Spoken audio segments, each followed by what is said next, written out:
record, please. Nice.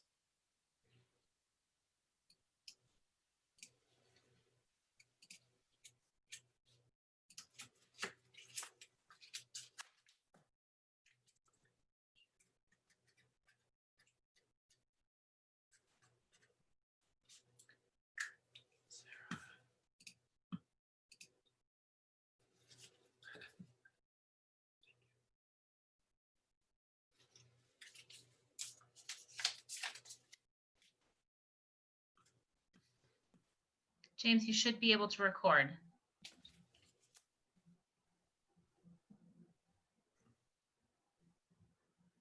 Thank you.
Okay, I think I will go ahead and call us to order at 7:02.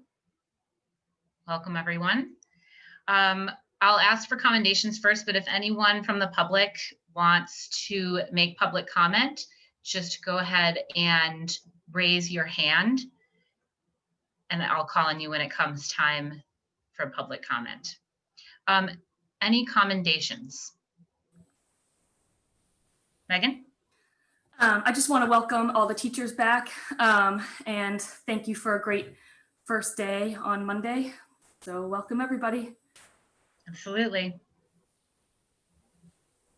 Sarah? I also just want to thank everybody for all the extra time they put in this summer. I know that technically the teacher's first day was Monday, but so many of them worked out a contract all summer long to collaborate and to get us to where we need to be to open our schools. And I'm very appreciative of that. Absolutely. David?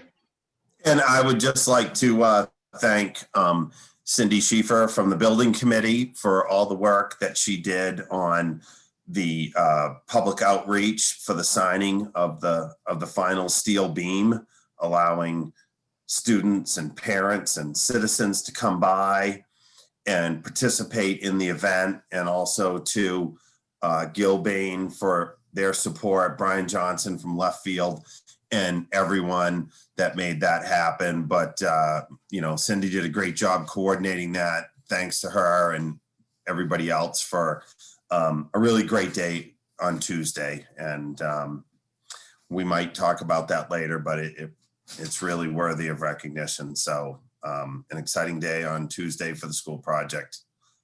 So. Absolutely. Emily? I just want to second that. It was really an amazing week-long event. So it was great. Yeah, it absolutely was. It's, I think I've said this a few times, but it was nice to focus on something that was not COVID and was very positive and that will see us through into the future. It was a welcome reprieve. All right, well, that will take us to public comment.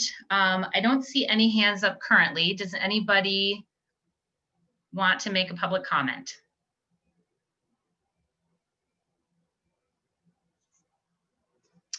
All right, then I will move us forward.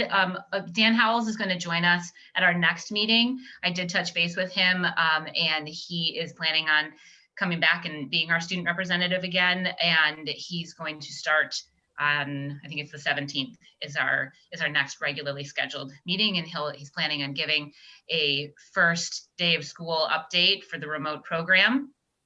So we'll look forward to welcoming him back at that point. So that leads us to the consent and action items with the minutes. So we have minutes from May to approve. So can I get a motion to approve the minutes from May 7th, 2020, May 21st, 2020, and May 27th, 2020? So moved. Megan moved. Second. David second. Did anybody else have any comments on any of those minutes? Megan? Lisa, there were just a few like typos and little omissions that I can just email to you. It's not going to stop me from voting, but more just an FYI that will make a few little tweaks.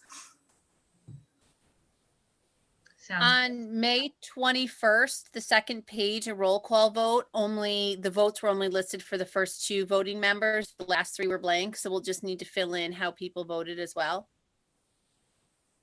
Sounds good.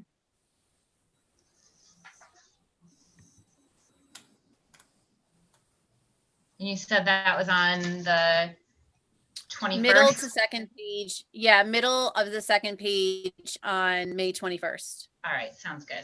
Got that written down. We'll make sure that gets taken care of. Anything else? All right, so I will do a roll call vote. Sarah Gold, yes. Megan Taylor, Yes. Emily Barron, Yes. Sarah Fox, Yes. David Harris. Yes, and I just want to thank Lisa for her work on this. There's been a lot of other things to be focused on, but I appreciate the work that she's done to get these compiled and completed for us. Absolutely. Yep. Thank you, everyone. Yeah, Lisa is a rock star. Yes, she is. Yes, she is. That's sweet of you to say. I feel the same way about you all. All right, that takes us to our superintendent report. John, I will turn it over to you for a reentry update. We're going to hear, I think, from you about facilities and then Nan from teaching and learning. Yes, I figured it was important and timely to do facilities since we did the MOA that focused on HVAC issues. Todd provided me an update today that Fuss and O'Neill has been in all week this week, walking through the buildings, and they have found no outstanding issues with our ability to circulate air adequately in the buildings. Any interior rooms will be outfitted with air purifiers. They're oversized for those spaces. Any space that is too large will have a second air purifier added to it. One recommendation that Fuss and O'Neill had is to put forth that we should physically inspect the air filters once a month. So Todd will be developing a log cataloging that work. All the MERV 13 filters are in and are being installed. He has a window and glass company going through, inspecting that each window is functional and operational, and if it needs a screen or any parts, they will be outfitting those. Coffin School has received 2 new oversized rooftop exhaust fans that are running 24/7. ABS has begun loading the purging program in our system. They're doing some testing at Village School and making adjustments. Tomorrow, Todd is replacing 4 exhaust fan motors at the high school. There is 1 to replace at Vets and 1 to replace at Glover. He has gone through and checked all of the systems. AVS has been in and given their report. And so it does not appear at this time that there would be any HVAC, air quality, CO2 things that were listed in the MOA that would cause us to not be able to transition on the 14th. Continuing to work with the union, and it seems to make good sense to me that we're successfully doing this week with allowing people to be remote or in the building. And again, as I reported in the fireside chat this week, 70% of our educators, and that has gone up each day as new people have come in, to allow them to continue that choice through the end of next week. So I've asked Todd to be on standby for phone a friend capacity, but if anybody has any facilities questions, I'm happy to answer them or dish to Todd. John, I may have missed it. Did you say anything about Evelyn? I did You not. did. There were no Okay. issues raised in Todd's report at Evelyn. Okay, perfect. It's really good news that everything seems to be passing and we can kind of move ahead with all of this.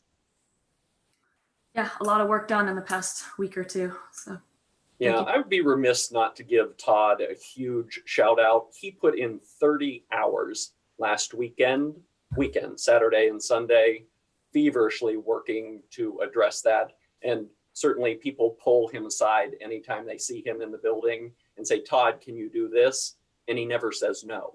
And so, you know, he's running with some short staffing issues. We've contracted with some outside services, but really appreciative of Todd and his crew for all the work that they're doing. Absolutely. Thank you, Todd, and to all the custodial staff.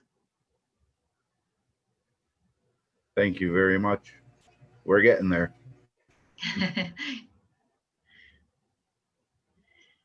So if there are no other facilities, I figured that reopening has focused a lot on the big picture and the hybrid or fully remote, that it would be helpful for the committee to hear from Nan Murphy and Teaching and Learning how some of that big picture stuff is narrowing down to building level work. And so I've asked Nan to update the committee. But again, I would be remiss not to give Nan a huge shout out for the work that she has done with Teaching and Learning, and in particular this week, the 8.5 days of professional development that started on Monday. Nan and her team have really put together some rich opportunities. We have internal talent leading professional development. She's done some outside consultants who have been very well received. And so professional development's going very well. So a shout out to Nan, and I will turn it over to her to talk about what's happening on the ground at each of the schools. All right, great. Well, thank you, John.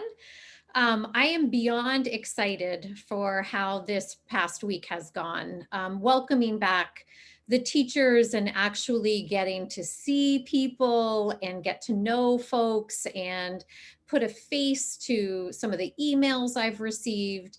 It has been just a continual, warm, and generous welcome that I have received from Marblehead staff and teachers. And this week was no different. We started Monday, 8.5 days of professional development. We anchored all of our learning in 3 specific areas: strengthening and expanding the usage of instructional technology. The second area is ensuring the physical, social, emotional health and wellness of our staff, students, and families. And the third area is implementing key initiatives to enhance classroom instruction and student experiences. So this week, around the social and emotional physical health, we had Todd and Deanna McCann speaking to us at our opening day about all of the work that's been completed over the course of the summer and the proper physical care that we need to take of ourselves, our masks, our classroom spaces, our workspaces, bathrooms, school open areas. So we spent about 2 hours learning and becoming very familiar with the resources that are available to us in district through that maybe haven't been here in the past, large buckets of cleaning supplies and where that is all located. Along the lines of a social emotional wellness, we had a consultant come in and talk to our K and 2 through 2 teachers about building classroom community remotely and in person, because we have heard over and over from families and teachers that they understand the value of that relationship, and we wanted to put some more tools in the toolbox. And so that provider will come back tomorrow and professionally develop our 3rd through 6th grade staff with those systems and structures for community building.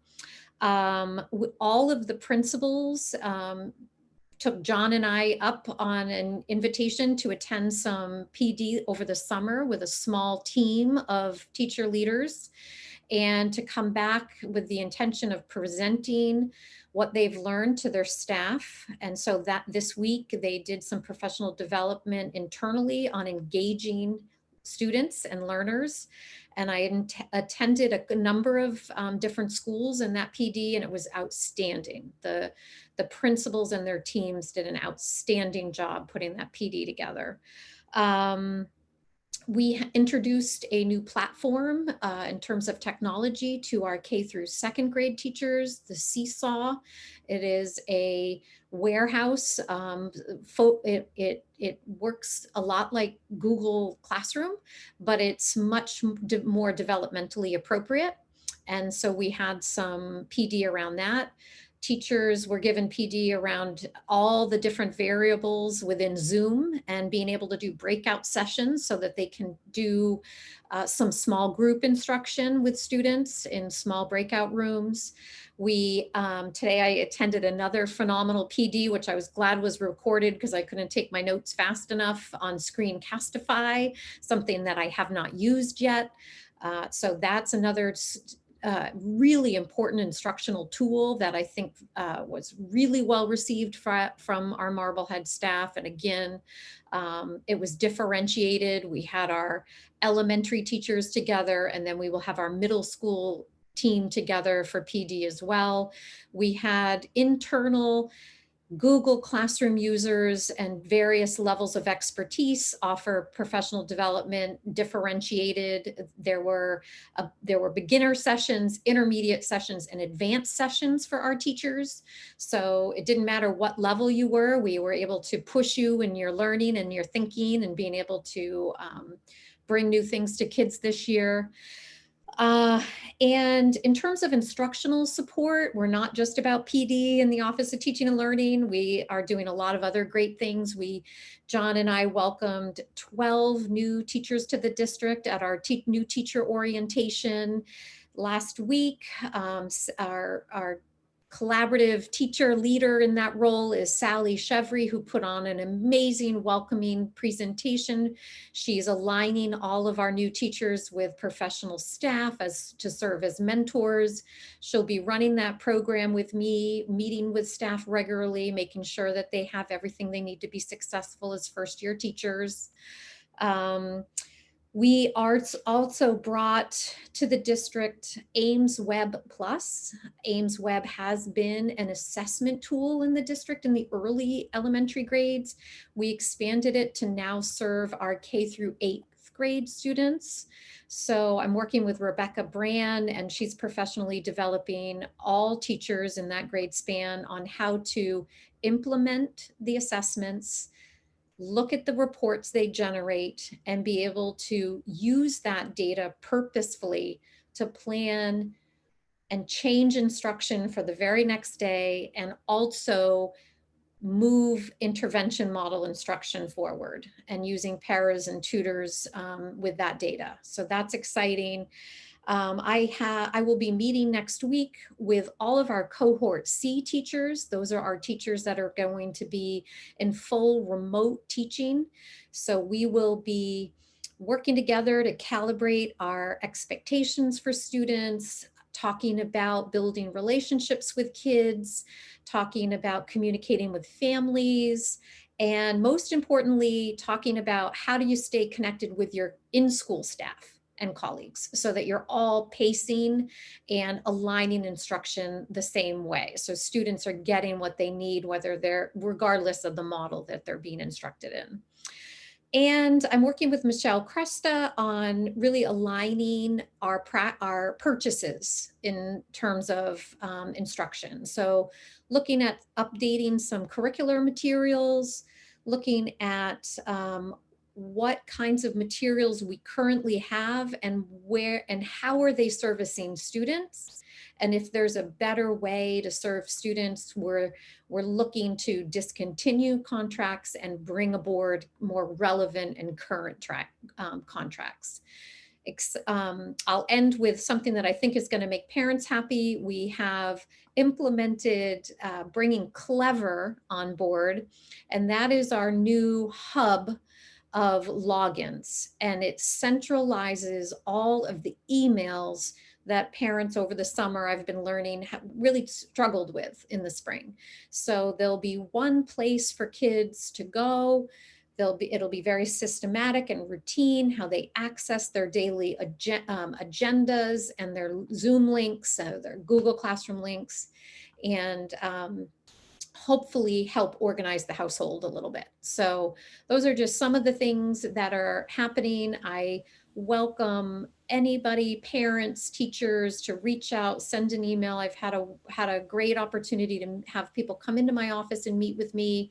I would extend that opportunity to anybody in the district. So we're looking forward to a great next week, looking forward to even some more professional fun. So if anybody has any questions about that, I'm happy to answer them. Yeah, and this is all so exciting to hear. There's so many little buzzwords and sort of topics that have been inflammatory or incendiary. Like it's great to hear that you're on top of all of these things and that our staff are learning more. And the piece with Google Classroom or that you're able to really bring people in at whatever level that they're at, that was great. It's all really exciting to hear. Great. Go ahead, Meg. So similar to facilities, Nan, I'm just like amazed at the amount of work that has happened in the past week since we've spoken to you. It's really impressive. I know personally as a parent, I am really thankful for Clever and looking forward to using that. So thank you. And I just wanted to say that also what struck me in your update is the use of our internal expertise and making sure that we're kind of sharing the knowledge across the board. So I think that's just a great approach. So no questions at this point. I've been in to talk to you already, but I just think that that's a really, we've got such an amazing resource in all our staff. So I'm really glad to see that we're kind of sharing the wealth there. Yeah. We had 20 teacher leaders leading professional development this year, this past week. Yeah, that's awesome. Yeah.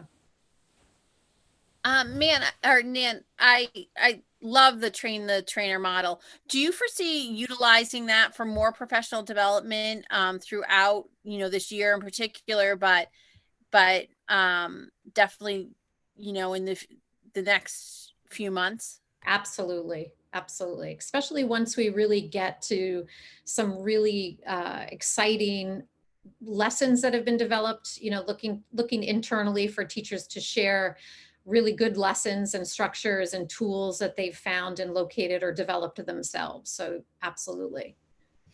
And any of these PDs like Train the Trainer that you're using, the vast majority are only good. They're good for the faculty, I understand, but some might be good to put on the parent website too, on how to utilize your Google Classroom and things. Yep. I know a lot of parents need that extra bit of tech help.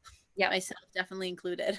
And we've started talking about that. John and I have talked about how do we get those videos out and accessed for parents to access. So we're definitely thinking about it, and we'll be creating those and probably using our teacher leaders to do it.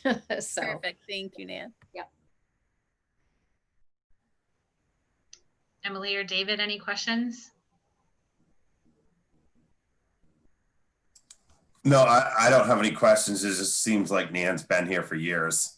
She's jumped in and is, moving things forward. So thanks, Nan. There was a lot there in your update, and I've heard from John and Sarah and others as well. So yeah, really, really great to hear, and thanks for moving us in the right direction as we look to open our schools.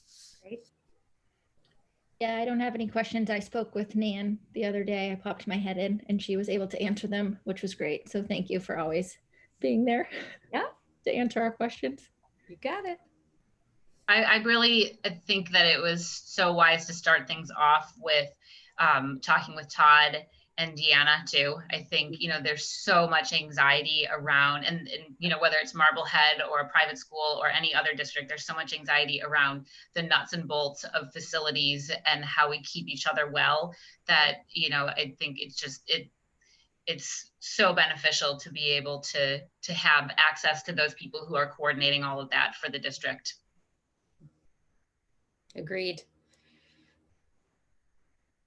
All right, anything else from anybody? All right, well, thank you, Nan. Got it. Thanks, John, for those updates.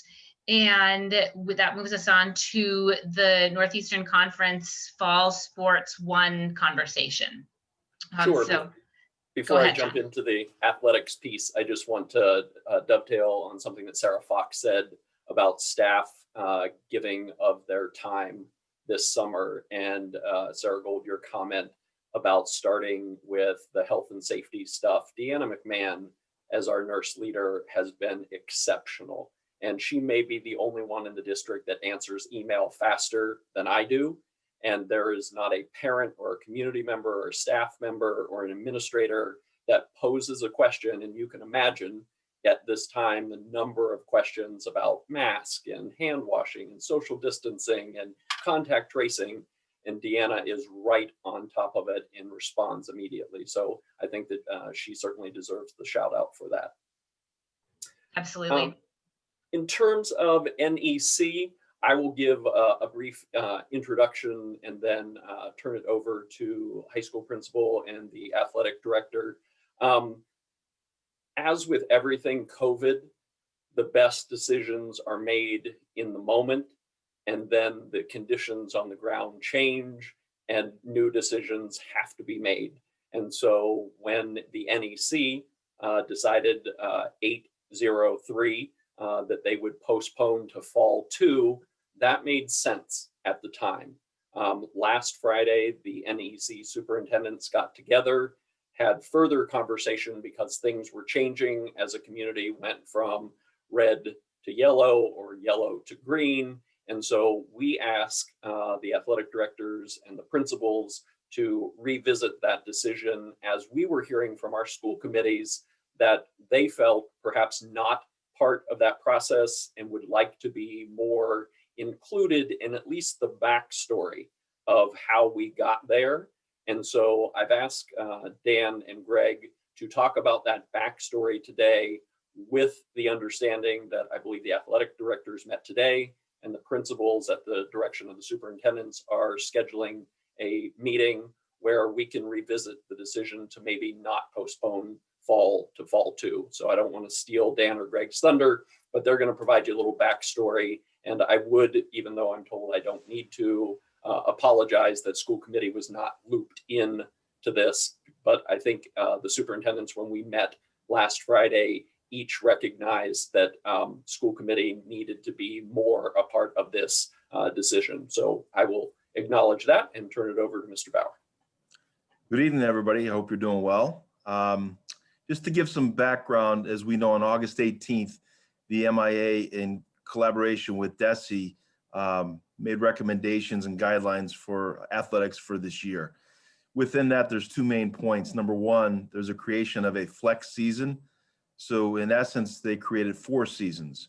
The flex season is located right after that winter season, wedged between winter and spring, to allow, if there's any situations that don't allow a district to play or participate in fall athletics, they could move that to that particular point, or if the community was in red, same thing. Also, the second key point is the ability to have out of season practices. So it's, in essence, Rule 40 was waived, which I have to admit I was against it first, because as a coach and knowing that there's a lot of demands on our student athletes.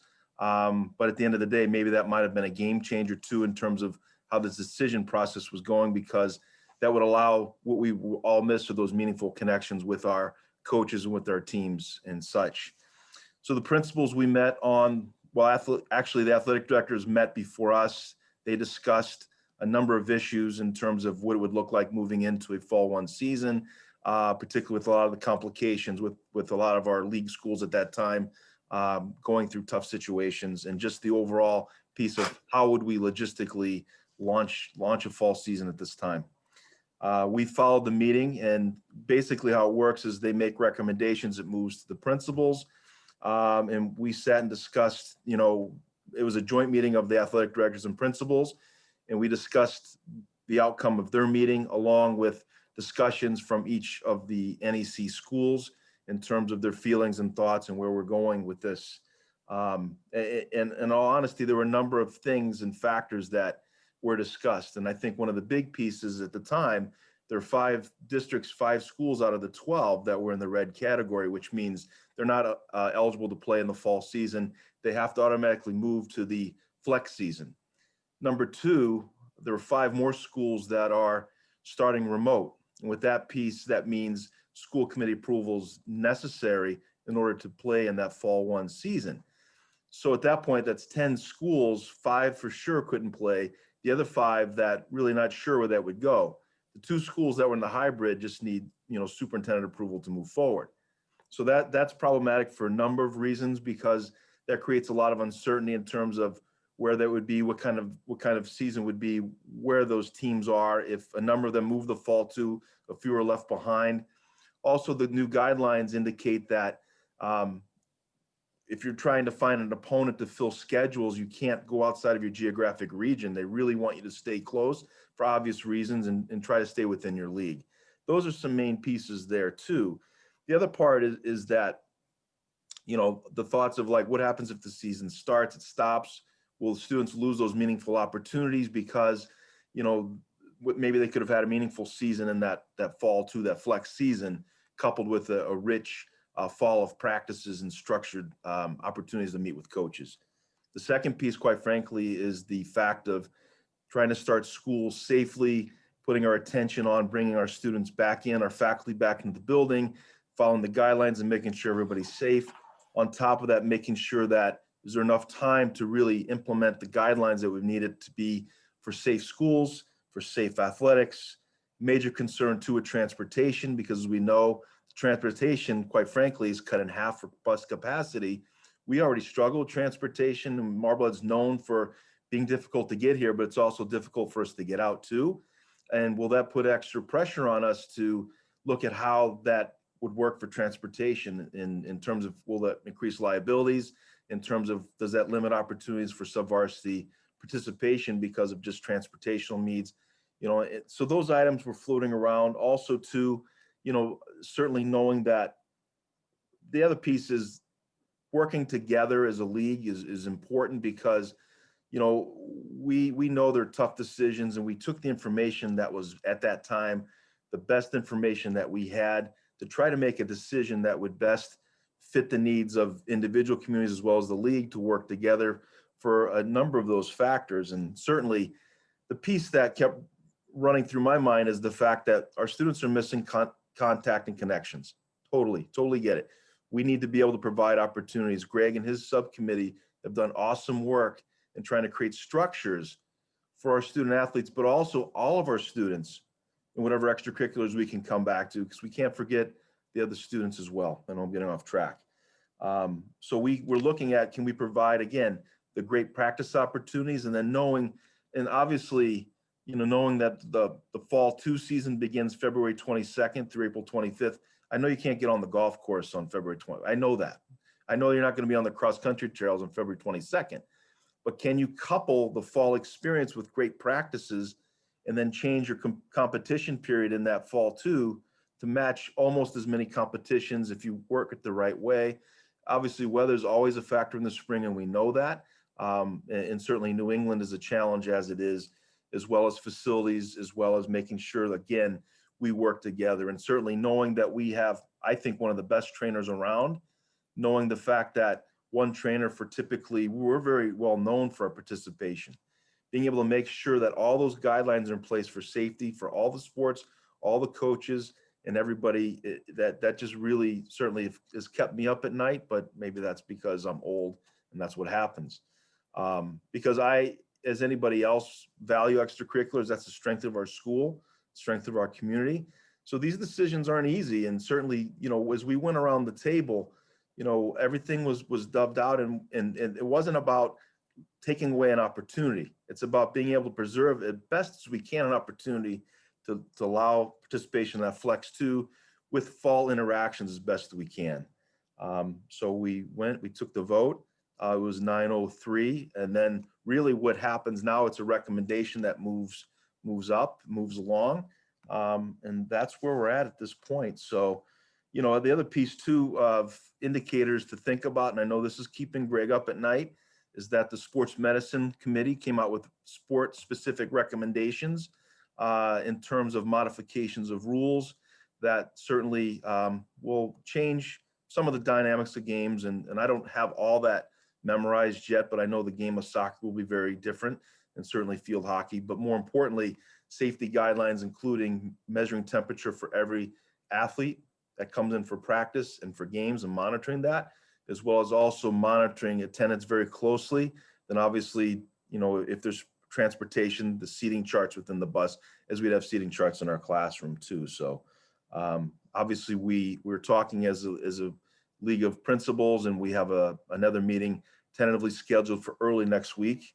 Somebody wanted to have it on Monday. We're all like in this world of getting started, and somebody said that's Labor Day, so we can't meet on Labor Day. So I would have, but anyway. But I believe it may be Tuesday or Wednesday. They're trying to find a date to have a meeting to reconvene the principals. And I know the athletic directors met today. I frankly haven't had a lot of time to catch up with Greg. I see him right there. Nice to see you, Greg. And that really is the crux of the discussion points with the principals, working with the athletic directors and trying to work together as a league.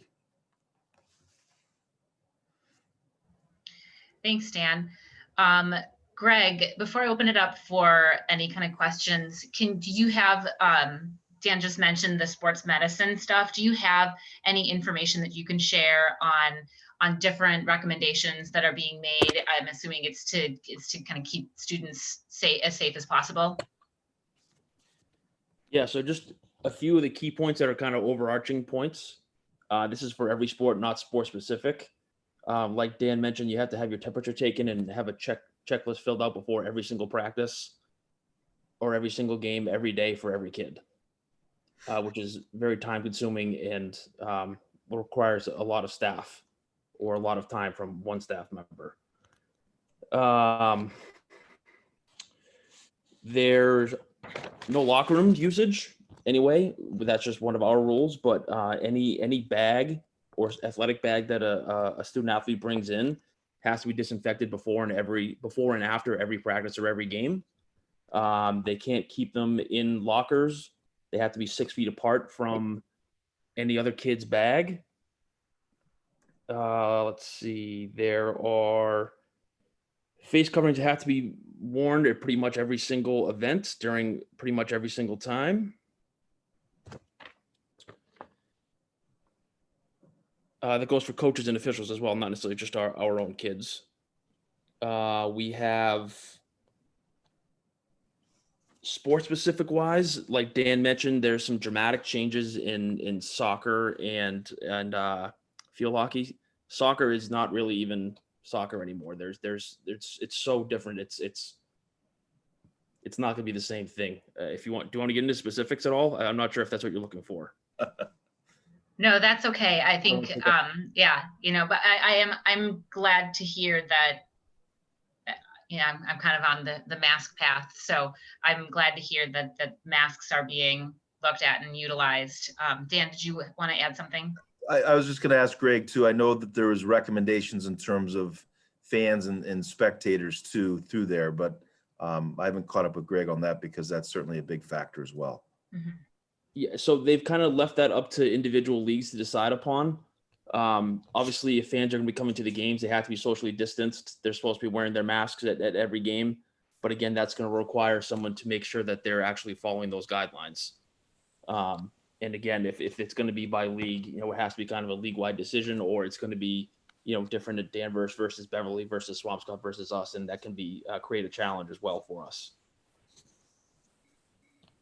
One of the things that was really impactful in our meeting that you brought up, Greg, was when you talked about the guideline that you have to disinfect each individual ball between every single play. Yeah. So for example, for soccer, they've broken, instead of just 2 halves, they've broken into 4 quarters. And you have to have a new and disinfected ball every quarter. For volleyball, which is very dramatic, after every single rally, you have to have a new ball put in play. Which, if I see, Coach Clay Miller's on here, she would probably go crazy by that, because it could be a serve and could be an ace, and you have to put a new ball in, or it could be just a serve and a return, then a new ball has to go in. It's very different. You can't be within, I believe it's 3 feet of the net, which is really not even volleyball anymore. You can't really block. You can't spike. It's a whole different game. It's very dramatic differences in some of these sports. And Greg, one more thing too, just more communication in terms of what's happening. Other leagues around the Commonwealth, they're starting to look at is a situation where volleyball may move to the fall too, because it's indoor sport anyway, and would that allow fewer athletes during that time to focus in and looking at other opportunities to move sports if necessary. Yep. And just while we're on that, there are 3 other leagues who have also decided to move their entire seasons to the fall too. And other leagues are also discussing it as well as we go. It changes every hour, as you guys have seen with everything coming back to school wise, not just athletics. Greg, just a clarification. The points that you just talked about with the sports medicine and temperatures, et cetera, is that what came out of your athletic directors meeting today, or is there any other updates from that meeting? No, that meeting today actually didn't really bode much information. A lot of schools are in a similar situation that we're in right now, kind of waiting on guidance from school committee. And, we gave our recommendation to the principals after our principal and AD meeting, and we're just kind of waiting for a final decision. We thought we kind of had one last week with the 903 vote, and then it kind of came back to us, and now we're here and where we are tonight. I will say in our athletic opening committee, Greg and Dan, correct me if I'm wrong, the perception I've gotten is from the coaches on this on that subcommittee that they were in alignment with the recommendation and decision that was by the AD.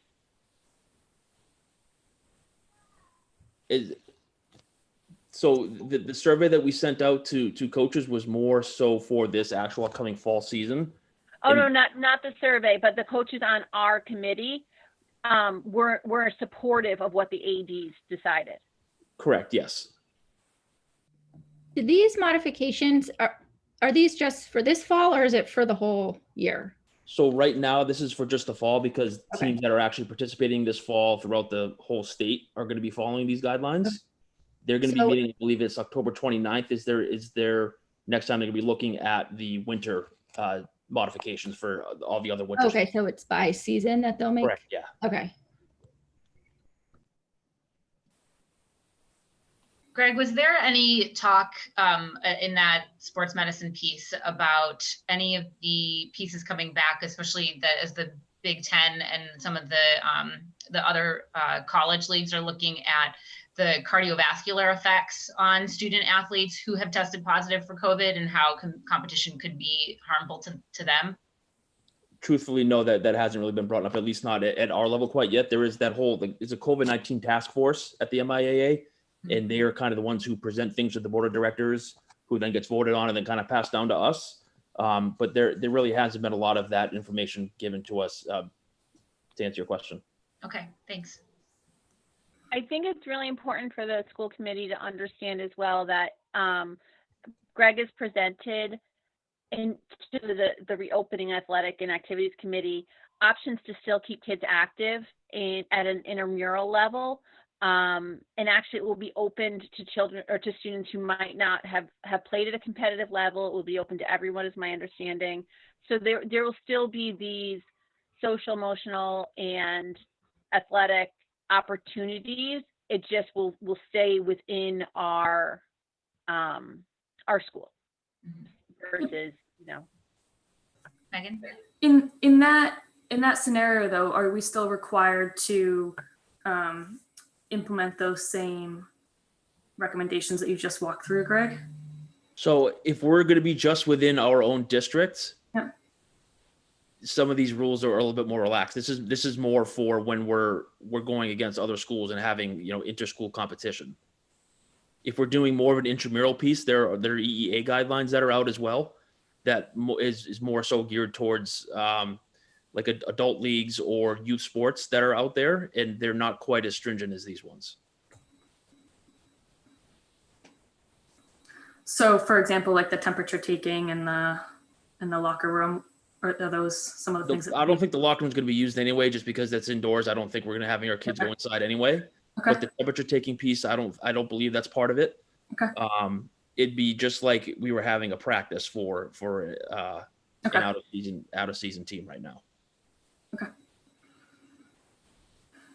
David? So I saw in the Salem News and on Twitter, is it a fact that Masconomet is going forward with athletics?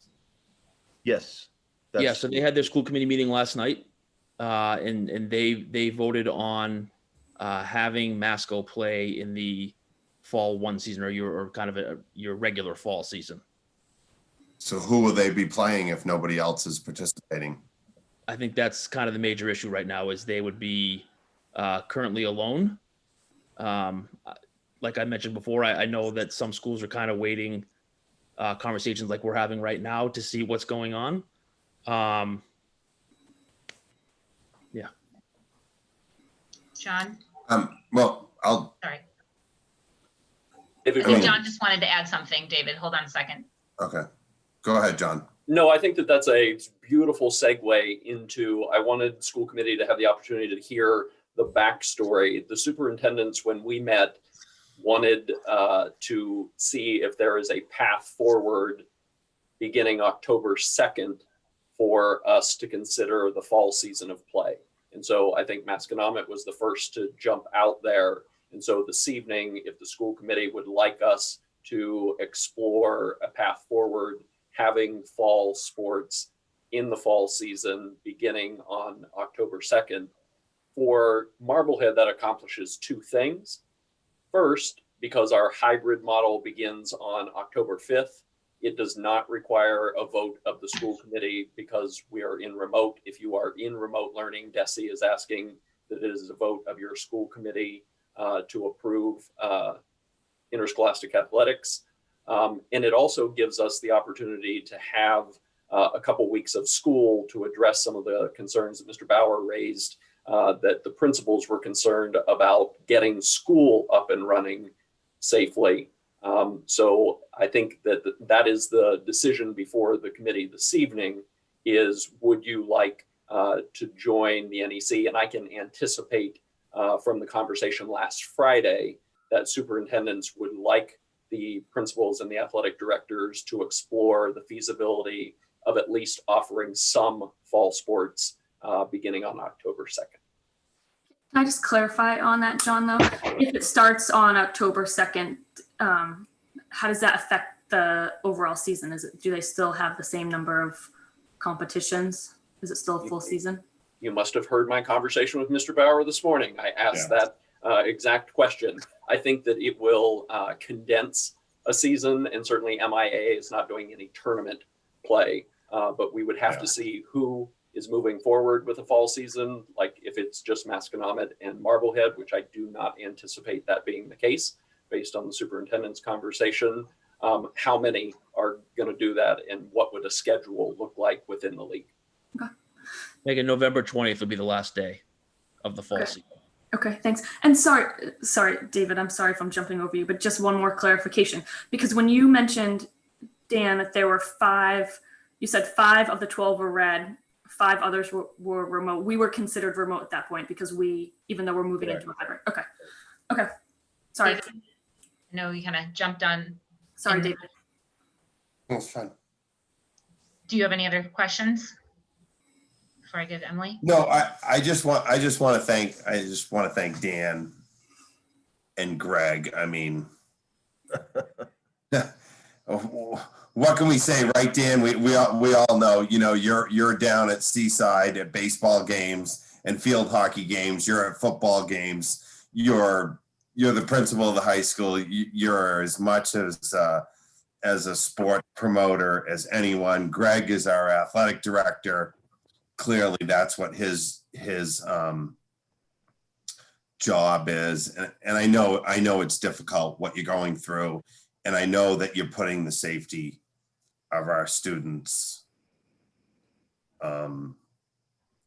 first and foremost. That we need to get back to school, then we need to figure out how can we do athletics, and I really appreciate that, and I just want to say that I hope there's an opportunity, whether it is, if field hockey gets modified to 7-on-7 and soccer has no throw-ins and they're kick-ins, and if there's things that can be done so that, thinking back, some of us who've had students that have gone through the school, if it was their senior year, and how can they safely participate to have some sort of, academic season. And we know that how much academics adds to the overall development of a student, from being on a team and participating and winning and losing and all those benefits. So I appreciate it, Dan and Greg. I know you're focused on that as a priority, and I'm hopeful that the NEC might be able to find an opportunity, even if we have to play Swampscott 3 times in a week. Maybe there's an opportunity, to have 3 soccer games in a week and it's all versus Swampscott. That we might be able to do that, and for seniors and other students to participate in athletics. So thanks for what you're doing. I appreciate that you're continuing to move forward and look at the situation and changes. Thank you. Emily? So mine kind of feeds off of what David just said, and I was wondering if there's been any talk about student athletes who are going for scholarships for college, and how I know they have to have videotapes, and obviously recruiters won't be coming probably, but has there been talk about how they can get that field time or any gymnastics time? Like, how are they going to get that to go on their resumes or applications? Or what if they're getting scholarships or anything like that? Just has that been brought up? Yeah, I think that was kind of the reasoning behind that flex season that they moved, so that still gives kids an opportunity, even if they're in kind of those red towns. That still gives them an opportunity to, hope that things clear up or at least get better, and gives them an opportunity to actually play and showcase those talents. And certainly during the practice opportunities, I know it's not the same as competition, but sometimes you could even create a combine situation or something where you can measure skills in that, because really it's a situation around the country, and recruiters, it's a real challenge for them to get the film and that to evaluate too. It's tough. It's come up at a few meetings though. For instance, Annie Madden brought up, she's the girls lacrosse coach, wanting to find ways to work with those students that are headed to the next level of play. So it's definitely being discussed in our committee, I think. So I've got one more question. it was helpful to me when I was reading the guidance to understand that when the town is in red, they cannot compete. So that we're not having to make those types of choices on who is sort of who we're allowing to compete and not allowing to compete. If a town, so, you know, we in Marblehead are doing well. If at some point we start not doing well and we've decided to push this forward and then we go red, how does that impact sort of the season and the schedule and you know, because, or any town that happens to? Greg can answer that. He actually has some, got information today on that. Yeah, so if we, let's say we start our soccer season on September 18th and we start practicing and we have, a scrimmage in a game or two, and then something happens where we go to red and we can't play anymore, we're done and we're shut down for the remainder of the season, and we'll be pushed into the fall 2 season. The only So thing that we don't quite have yet is in terms of like, and this isn't clear, like how far does that go into that season? Does So that mean like there isn't a set date where, like, say you play half your season, and if you go red, you're done. There really isn't that number out there yet. I know it's in discussion right now, but there would be an opportunity to move to that fall 2 season, so long as you're not playing 16 of your 18 games type thing. You probably wouldn't be approved, because if you do go into the red and you want to play in that next fall 2 season, you do have to officially apply to the DAC, the District Athletic Committee. So there was a process. Sarah? Greg, you had another meeting today with the ADs. Was there any change in the recommendation that came out of that meeting from what was previously recommended from the athletic directors? Like, was the recommendation of your conference athletic directors still to hold off to fall 2, or did you guys reverse that vote? Nothing changed. The only thing that I think changed was Masco. They were one of those 9. So I guess technically now it's 8-1-3. To be honest with you, I don't know, even if the school committee voted for them to play, I don't know if that means that they would still vote to play by themselves, because they would have a really hard time finding opponents, because no one else in our league would be playing, and you're not really supposed to go out very far outside your league, just to basically surrounding towns. So I'm sorry to put you on the spot, but I think you and Dan probably have more to say about any of this. Hearing my getting to hear from Will and other people on our subcommittee has been helpful too, but since you two are the ones that are here speaking to us, is it your recommendation, given the guidelines that you'd have to meet, all the different pieces, I'm sorry, that you would still recommend waiting to fall 2?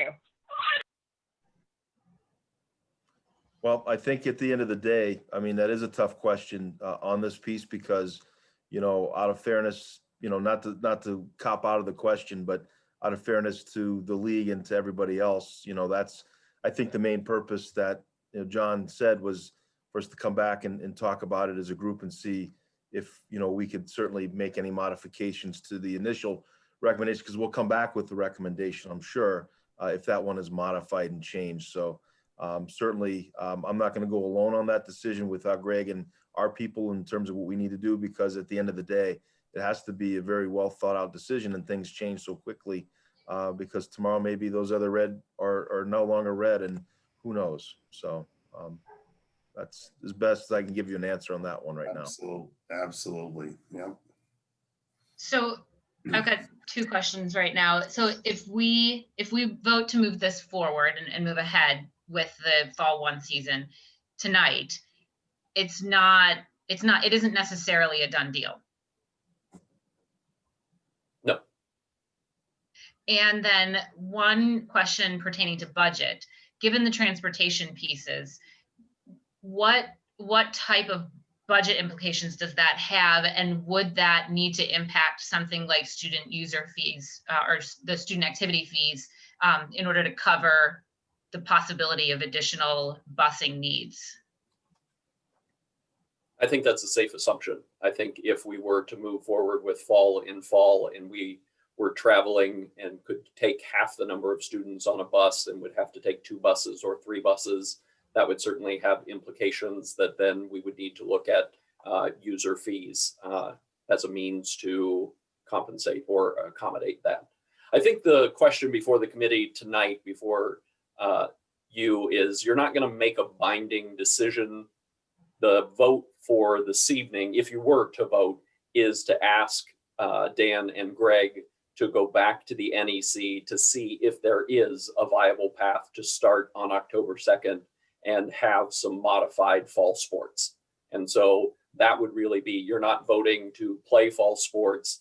You're not voting to commit to playing fall sports. You're just asking them to go back and re-engage the conversation that if the league were to look at October 2nd as a start date, is there a viable path forward for some of our fall sports, whether that's cross country, golf, field hockey, modified soccer? Do we need a vote to do that? Or are they not? They're doing that already. It sounds like Dan set up a meeting for next week, and Greg is in talks now. Do they need our vote for that? I think it's more symbolic, Sarah, than anything. Well, so I'll go ahead and ask for a motion to ask Greg and Dan to continue to talk with the NEC principals and athletic directors to see if there's a pathway forward to a modified fall 1 sports participation. So moved. Megan moved.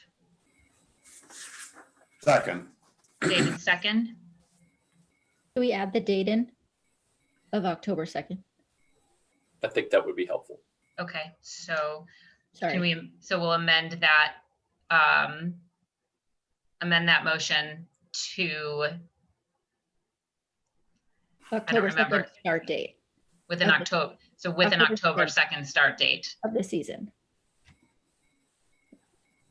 So just for clarification, this is different than what Masconomet voted on. They voted that they were committing to fall sports. We're not voting for that. We're just requesting they go back and have a discussion, correct?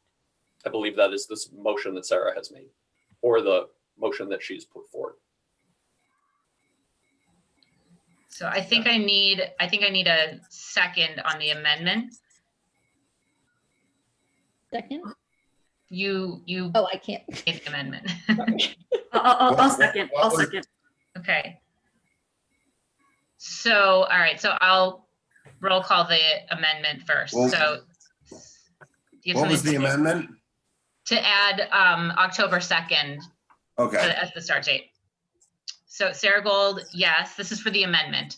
Sarah Gold, yes. Megan Taylor, Sorry, are we voting on it now? Or are we having a discussion? this is just for the amendment. Okay, yes. Emily Barron, Yes. Sarah Fox, Confused. Yes, we're just allowing this to Just- be, yeah. for the October 2nd, yes. David Harris. Yes. Okay, so we have an amended motion to include October 2nd. Is there any other questions or comments on the motion in general? Can I just say something? I kind of want to echo what David said earlier, that, you know, Dan and Greg, we appreciate the work you've done here. I trust your judgment, and I know that you have the best interests of our students and our athletes and our community at heart. So I appreciate it. And I appreciate you, you know, taking us back and having that conversation. So thank you. Yeah, I feel very similarly. I think, you know, as I think John stated at the very beginning of this conversation, that, you know, we've continued to look at a lot of different things throughout this situation and how it impacts our students and our planning. And so I think I view this motion as just support for you guys to continue to look at the data and talk with your colleagues. And, you know, you have my full confidence that you guys will be able to make a decision that is in the best interest of our student athletes, as well as our full student body, because I think that's the larger concern, is that something that we do with sports could impact the ability to actually be in person at school.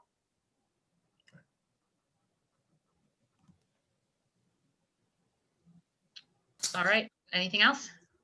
I just want to chime in that I've been incredibly impressed with how collaboratively these meetings have been run, and you know, Greg organizes them obviously, but everything is a team. No pun intended, because this is for athletics. Everything has been a team approach, and I've been really impressed. So I personally have no concerns whatsoever that Greg and Dan aren't, you know, gonna get those kids in the field at the earliest moment they can safely. So I support everything they're doing. Thank you. David, do you have anything last you want to say? No, just I'm disappointed that the Quakers won't be playing the Big Green this fall, and I won't be able to have a little side action with Dan. And we'll have to pass this season on that, but you know, absolutely, Dan. I mean, to you and the coaches, everybody wants to be on the field, and if parents need to drive the students to games like they do with youth sports, and they'll do that. If there's something that we need, I'm sure we'll figure it out, and hopefully there's a happy medium where kids will get to have some sort of competition this fall. So thanks for all you're doing. All right, so I will call for a vote. Sarah Gold, yes. Megan Taylor, Yes. Emily Barron, Yes. Sarah Fox, Yes. David Harris. Yes. All right, so thank you both, Dan and Greg, for that update and for the conversation around that. It's really appreciated to better understand everything that's going on with this issue. All right, that moves us along to the veteran school nurse appointment. John, do you have anything to add with that? No, I just want to thank Emily Barron for serving as the school committee rep on the search. And we have put forward Andrea Wagoski as the veterans nurse. And as a matter of policy or practice, the school committee needs to vote to approve her as the new school nurse. You have her application or her resume in the packet for your reference. Does anybody have any questions before we move to accept that? I have a question about our nursing staff, but not on this hire. Would this be the right time to ask it? I suppose so. Just looking at her resume, I noticed she's got hospital experience, which is great. And it made me think, are any of our current nurses that are in our schools working per diem in hospitals at the same time? And are there any concerns that we may have about, you know, the potential of increasing contamination issues if they're working in, you know, an emergency setting or ICU setting in a per diem basis? I can't answer that tonight, but I'll certainly work to get an answer for you on that, Sarah. Okay. And I don't think we can control that. It's just a question if it's happening. Certainly. So I will ask for a motion to approve the hire of, I apologize, it's not coming up on my computer. Can you remind me of her name? Andrea Wagoski. To approve the hire of Andrea Wagoski as the veteran school nurse. So moved. Megan moved.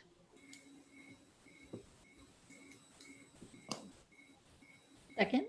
Emily second. Any other Can I just say one comments? quick thing? Mhm. So Andrea was my top choice, and I thought she was great.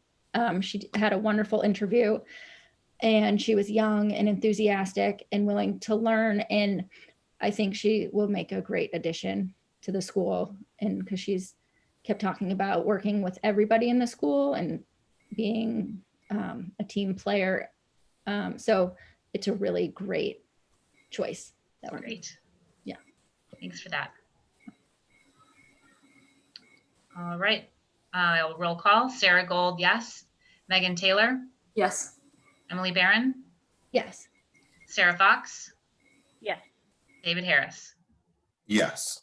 All right, great. That Passes 5-0.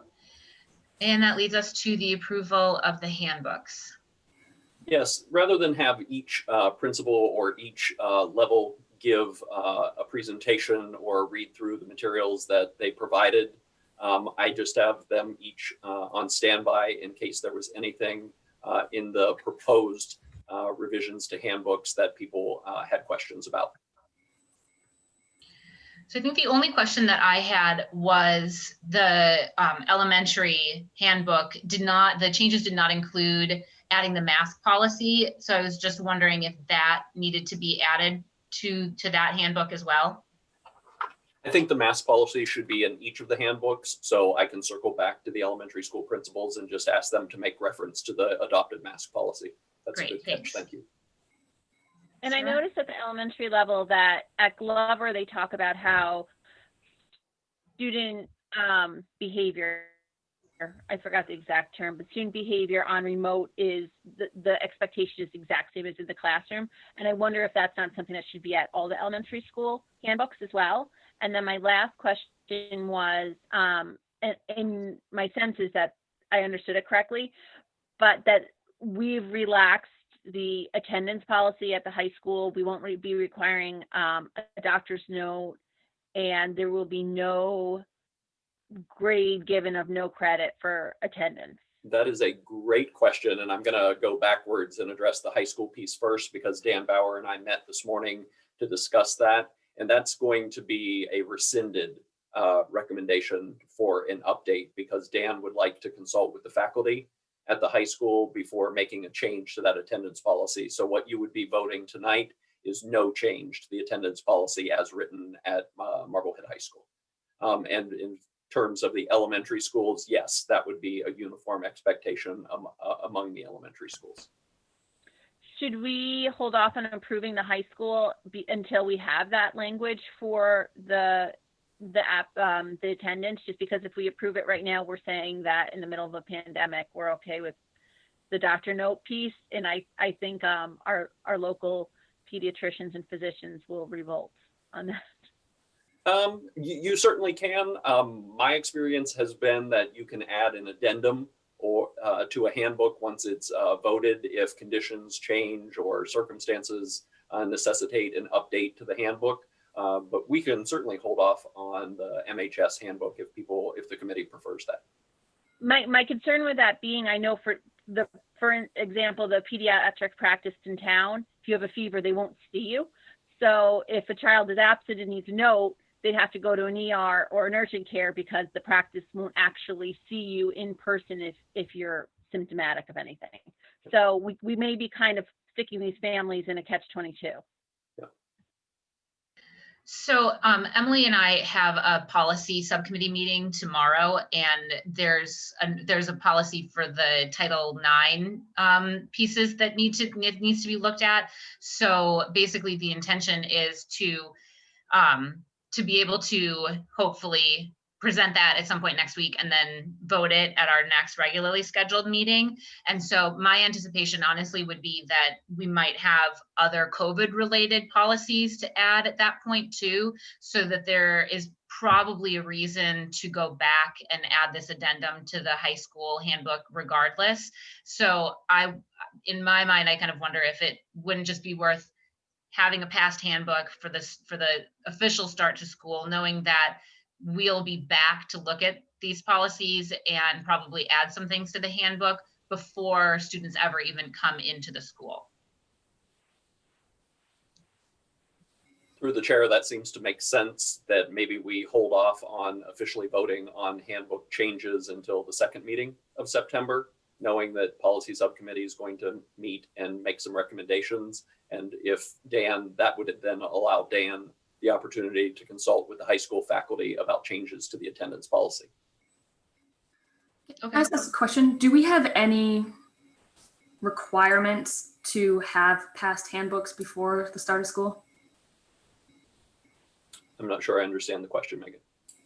Well, my understanding is we're legally required to vote the handbooks. Does that need to happen before the first day of students in school? I cannot answer that. I don't know. I could find out. Since we're My not, assumption we're is it returning reverts back. remotely, that might buy us some time, but certainly you can vote them this evening and then vote to amend them at the second September meeting.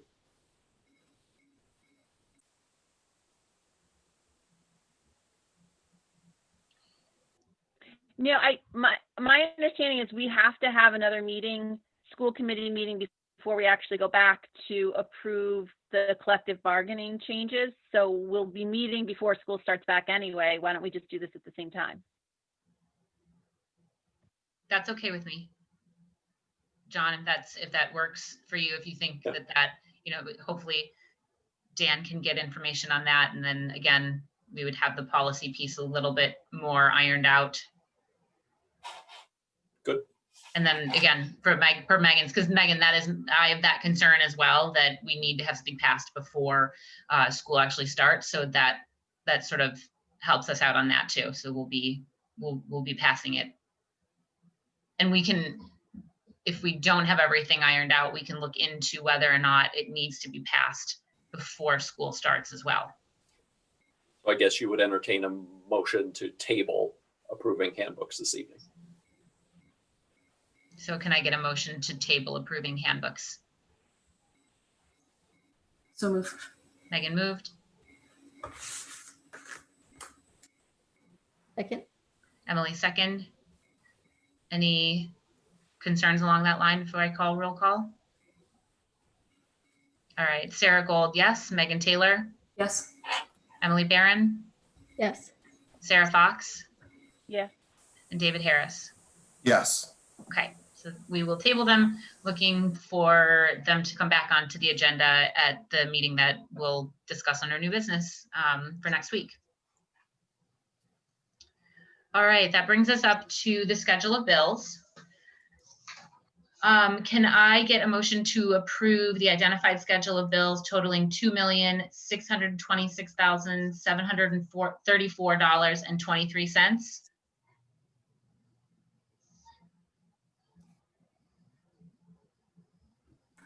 So moved. Megan moved. Second. David second. Any questions on those schedules or the invoices? There were several dates that were in the last fiscal year. One of them noted that it was a revolving fund, so I know that that's fine. The other ones, I didn't see that it noted a revolving fund, so I just want to make sure that we're within the rules of what we can and can't do. Yes, some of the invoices were actually taken from our encumbrance funds. So there's a specific account number. I apologize if I did not make a note on the invoice. Also had to rescan some of the bills because some of them got cut off in the original scan and I had to rescan. And so I didn't retranscribe my notes onto the second copy that got scanned in. So I apologize for that. But yes, no, the town has approved them all as well. They actually approved them as of today. And usually they catch anything that I do not make a note on. So we are all set. I find it hard to believe you don't catch something, Michelle. Once in a while. All right, I will call roll call. Sarah Gold, yes. Megan Taylor, Yes. Emily Barron, Yes. Sarah Fox, Yes. and David Harris. Yes. All right, the schedule's passed 5-0. Michelle, you can stay on with us, and that brings us to the FY20 closeout report. Yes. Okay. Thank you. I hope you all had a moment to at least glance at the memo, and I do apologize for the lateness of it, and it does have a few typos. Like spelling is not my strong point. Numbers are. Just keep that in mind as you see my typing memo, my typos. So FY20 close was unlike any other we have ever seen. Obviously, you guys have been through challenging times in the past, but this certainly was a challenging year. A lot of movement at year end, but we have finally closed our books. The town actually has not finished posting the entries just yet. So we do not yet have our general fund expenditure report that you would normally see on a monthly report. But we will get that to you in the coming weeks as soon as all that is set. But our total general fund expenditures after all our movement and all our reclassifications totaled $39,473,433. And this was from our operating budget of $39,000,000. Hold on, Michelle, you're muted. Yep, can't hear. I am so sorry about that. Thank you. It's okay. Just talking away here. So, yeah, FY20 was unlike any other year we've ever seen, obviously. We've certainly had challenging times, but this was a challenge that no one really has experienced before. So we closed our books for FY20. The town has yet to finish posting all the journal entries and adjustments. So that's why you do not have your general fund expenditure report that you're normally used to seeing for each month. But as soon as that's available within a week or two, I will forward that to the committee. Our general fund total expenditures as of year end totaled $39,473,433. And this was from our operating budget of $39,624,425. We did have encumbrances totaling $85,248. Those were FY20 bills that had been incurred but had not yet been received as of the end of July. And those actually may have been some of the invoices that you had seen on this past schedule of bills. But most of that amount was made up of some of the FOSS science kits that we ordered late in June, using up some of the FY20 funds that we had discussed. And a good portion of that was also set aside for unemployment invoices, which had not yet been received. We actually just received those this week, and we're in the process of reviewing those invoices. After all the expenditures and the encumbrances, which is the carryover into the FY21, or basically set aside, it's not really a carryover into 21, it's a set aside of FY20 dollars. We have a final turn back to the town of $65,744. We had estimated that this amount would be between $50,000 and $100,000. So we are right in that targeted amount. So I'm happy to see that that played out as anticipated. We did have a number of adjustments that we had to make due to our unique situation. One of our large deficits that we had to fund was the school lunch fund operations. We had projected that this account would go into deficit, and that's exactly what happened. We had an operational deficit in the amount of $118,082, which we covered from the general fund. In addition to that amount of money, also discovered, which I knew we did have some prepaid accounts. When a student prepays their lunch account, we technically hold that money, but it has not yet been earned per se. We hold that amount on account for a parent or a student, and they can request a refund at any time. So really that's not our funds, and we should not be recognizing that as fully recognizable revenue. We need to put that aside. So those total prepaid accounts came to $47,578. So we wanted to make sure that we had this amount of funds on hand, especially because our refunds, our requests are coming in pretty frequently these days. So between the deficit and the amount that we need to have on hand for the prepaid accounts, we had a total adjustment of $165,660, which that brought that fund pretty much down to zero, and we will start over with the new fiscal year. I'll talk about this account when we get to the COVID expenditures, because it is an account that we want to keep our eyes on as we move forward. The second large adjustment was the kindergarten and preschool tuition revolving fund. This was another big talking point throughout the end of the fiscal year. We covered an operational deficit of $95,440. And we also had collected tuition deposits and prepaid tuition in the amount of $50,639 for the kindergarten program.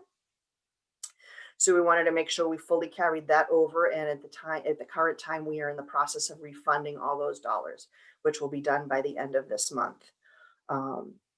So with that adjustment, we were able to actually carry forward a balance into the new fiscal year of $166,926. This was deliberate because we knew that we were going to run short in the new year, given the current pandemic situation. So we wanted to try to carry forward as much funding as we could into the new fiscal year. The third adjustment was a prepayment of special education out of district tuition costs in the amount of $200,000. We paid that actually on June 30th.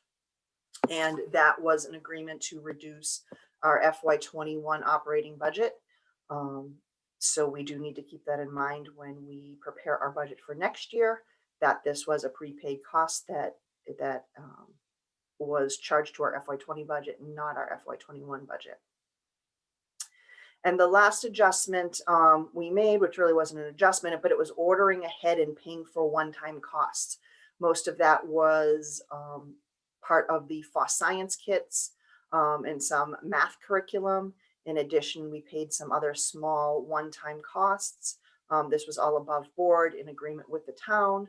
And basically this was to allow us to be able to shift some monies within the FY21 budget to create a capital line item in the FY21 budget to address some of our capital needs and not go to the town's capital fund for those needs.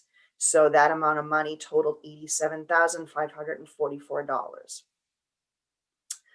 After all those were made, I just went to give you a quick summary of the revolving account balances that have been carried forward.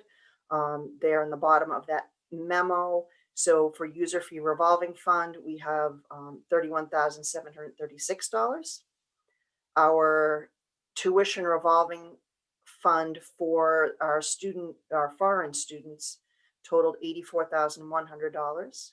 Our guidance revolving fund has a carry forward balance of $14,597.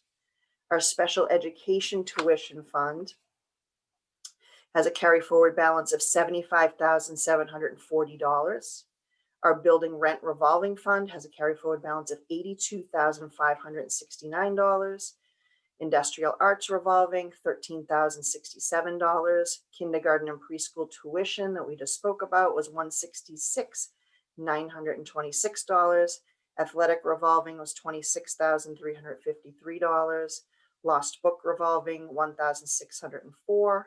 Fine arts revolving, $3,654. And our circuit breaker is technically a revolving account. Sometimes the town actually categorizes it as a grant, but it's a revolving fund from the state funds.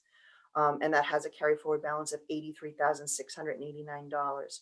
So our total revolving fund balance that we've been able to carry forward is $584,035. And that is about it for FY20. But if you have any questions, please let me know. Thank you, Michelle. Anybody have any questions for Michelle? I do, but I'm willing to let the liaisons go first if they want. I'm sure they have questions. Go for it, Sarah. Okay, so as far as the revolving funds go, I believe we can is it true that we can use I'm trying to pull it up now in front of me. I'm sorry. That we can use the building rental revolving fund to pay custodial overtime, or is it only for custodial overtime during that rental? Because I'm assuming we'll have quite a bit of that this year. We can use it for custodial rental. I try not to use it for operating costs. That would be considered an operating cost unless it was for a unique one-time situation. Okay. Usually we just use it for the building rental, piece. And then for the K tuition, does the number you presented to us account for keeping all teachers and paras whole, not reducing anybody's hours? Correct. Yes. Okay. And we will Um, get into that a little bit more when we talk about the COVID costs, but yes, that keeps all staff whole as Okay. initially budgeted. And have you encumbered for the full school year, the additional disinfecting service? I think it was estimated to be what, about 30,000 a week? Yes, I have. That's in the COVID costs, but yes. But Well, that's for the full not- school year? That's not the full school year. That's through December 31st. Our COVID Okay. funding expires on December 31st unless we receive an extension, which I do expect we will be. Okay, so for that additional 30,000 per week for the rest of the school year, do we have a funding source for that? That will be part of the town COVID funding costs. And we'll talk about that a little bit when we get it to the COVID funding. Okay. And we have no problems with making up the loss of revenue from the school lunch programs, because we can't take that from COVID money, correct? We cannot take it from the CARES Act money. We can take it from our COVID line item, but we are taking action to try to reduce some of those costs right now. Okay, will there be a reduction in staff there? Yes, there will be. Okay. Does anybody have any other questions on the FY20 closeout? Michelle, I just want to say thank you for this and thank you for everything that you've done throughout the year. I mean, to be honest, to come out where we are almost to the dollar of what you said we were going to do. So I appreciate that. I know a lot of work's gone into it. Thank you. David? And I'd like to echo that. Welcome, Michelle. Thanks for your first closeout report coming to the district after Thanksgiving and working with our interim superintendent, Bill McAuliffe, who basically handed off a bunch of spreadsheets to you. You've really done an awesome job. You really helped lead us into preparing a budget for fiscal 21 pre-COVID, but then worked through it with Bill as the months went on.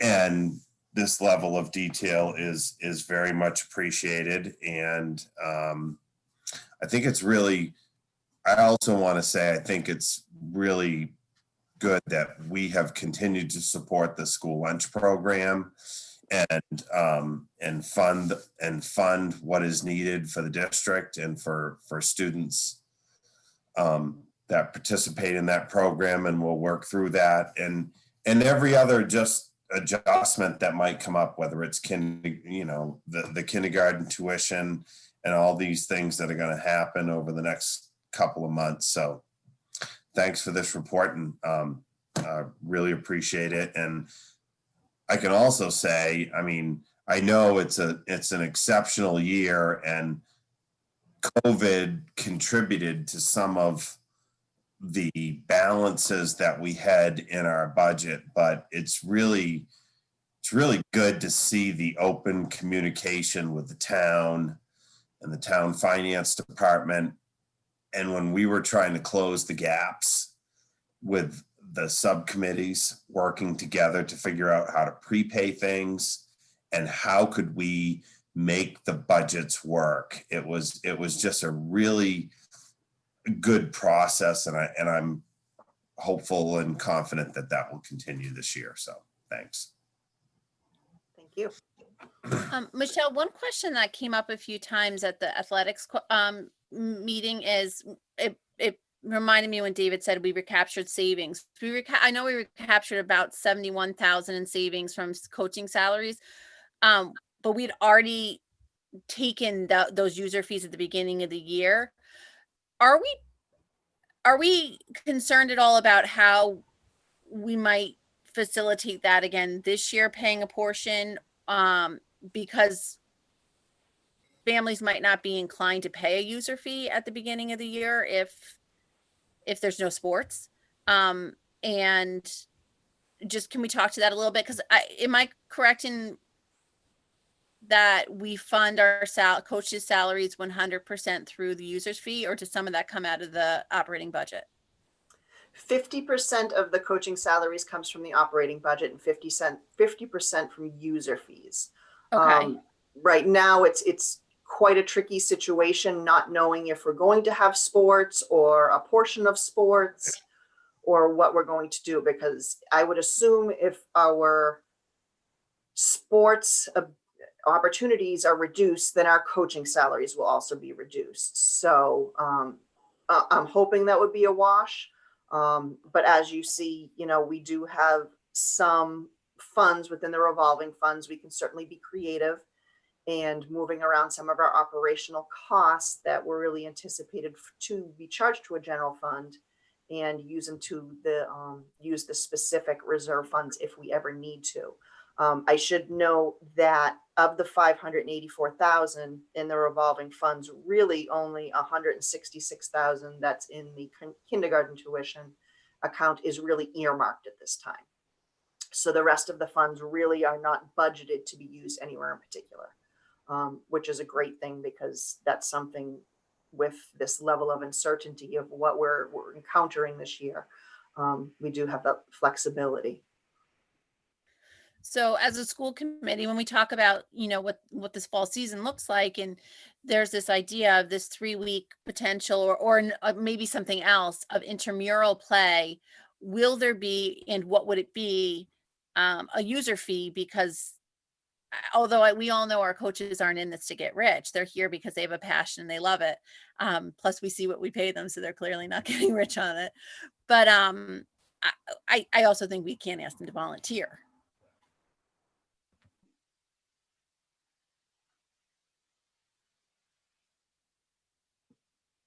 Yeah, no, you're absolutely right. We need to keep that in mind as we move forward and figure out what we do in terms of a modified athletic season. Okay, thank you, Michelle. All right, Michelle, I think you can move forward onto the COVID-related expenditures update. Okay, COVID update's a little more exciting than year end, a little more challenging than year end as well. So as we are currently preparing to open the school year and welcome students back, we have so many costs that are changing on a daily basis. I have outlined the anticipated COVID-19 related costs. It's on the third page of the memo that is in the Dropbox.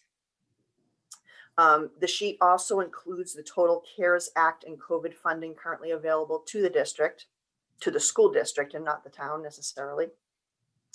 The current expenditures total $1,875,750. This is a number that is very fluid, and it includes actual costs paid to date, costs incurred to date, as well as anticipated costs to come. And most of these costs are projected through at least December. At that point is when the current CARES Act funding is set to expire. I do anticipate that it will be extended. And I do think there is, I was talking to the finance director today, there is some additional town funding that we will be able to use if the situation continues and that date is extended. So all the COVID funds that have been awarded through either the Department of Education or to the town have been part of the overall CARES Act.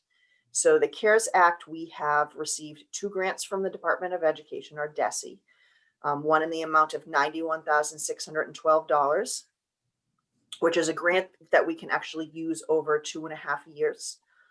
Not a lot of money that we can carry forward, but it is something. And the second grant is in the amount of $653,175. And that grant also expires on the December 31st date. So that's something to keep in mind.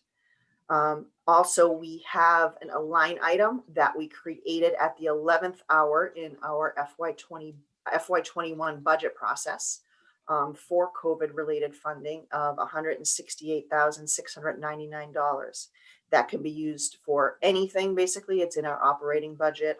We earmarked it for COVID-related costs, but we can decide what to use that on.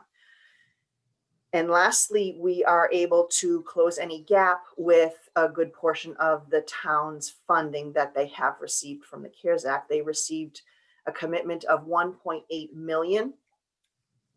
At the current time, we are anticipating using just under $1 million, and that will take us through the December 31st projections. There is additional funding available under that allotment. And it should also be noted that of that 1.8 million, that is actually after any FEMA reimbursements. I am not involved in the actual FEMA reimbursements. Those are handled completely on the town side.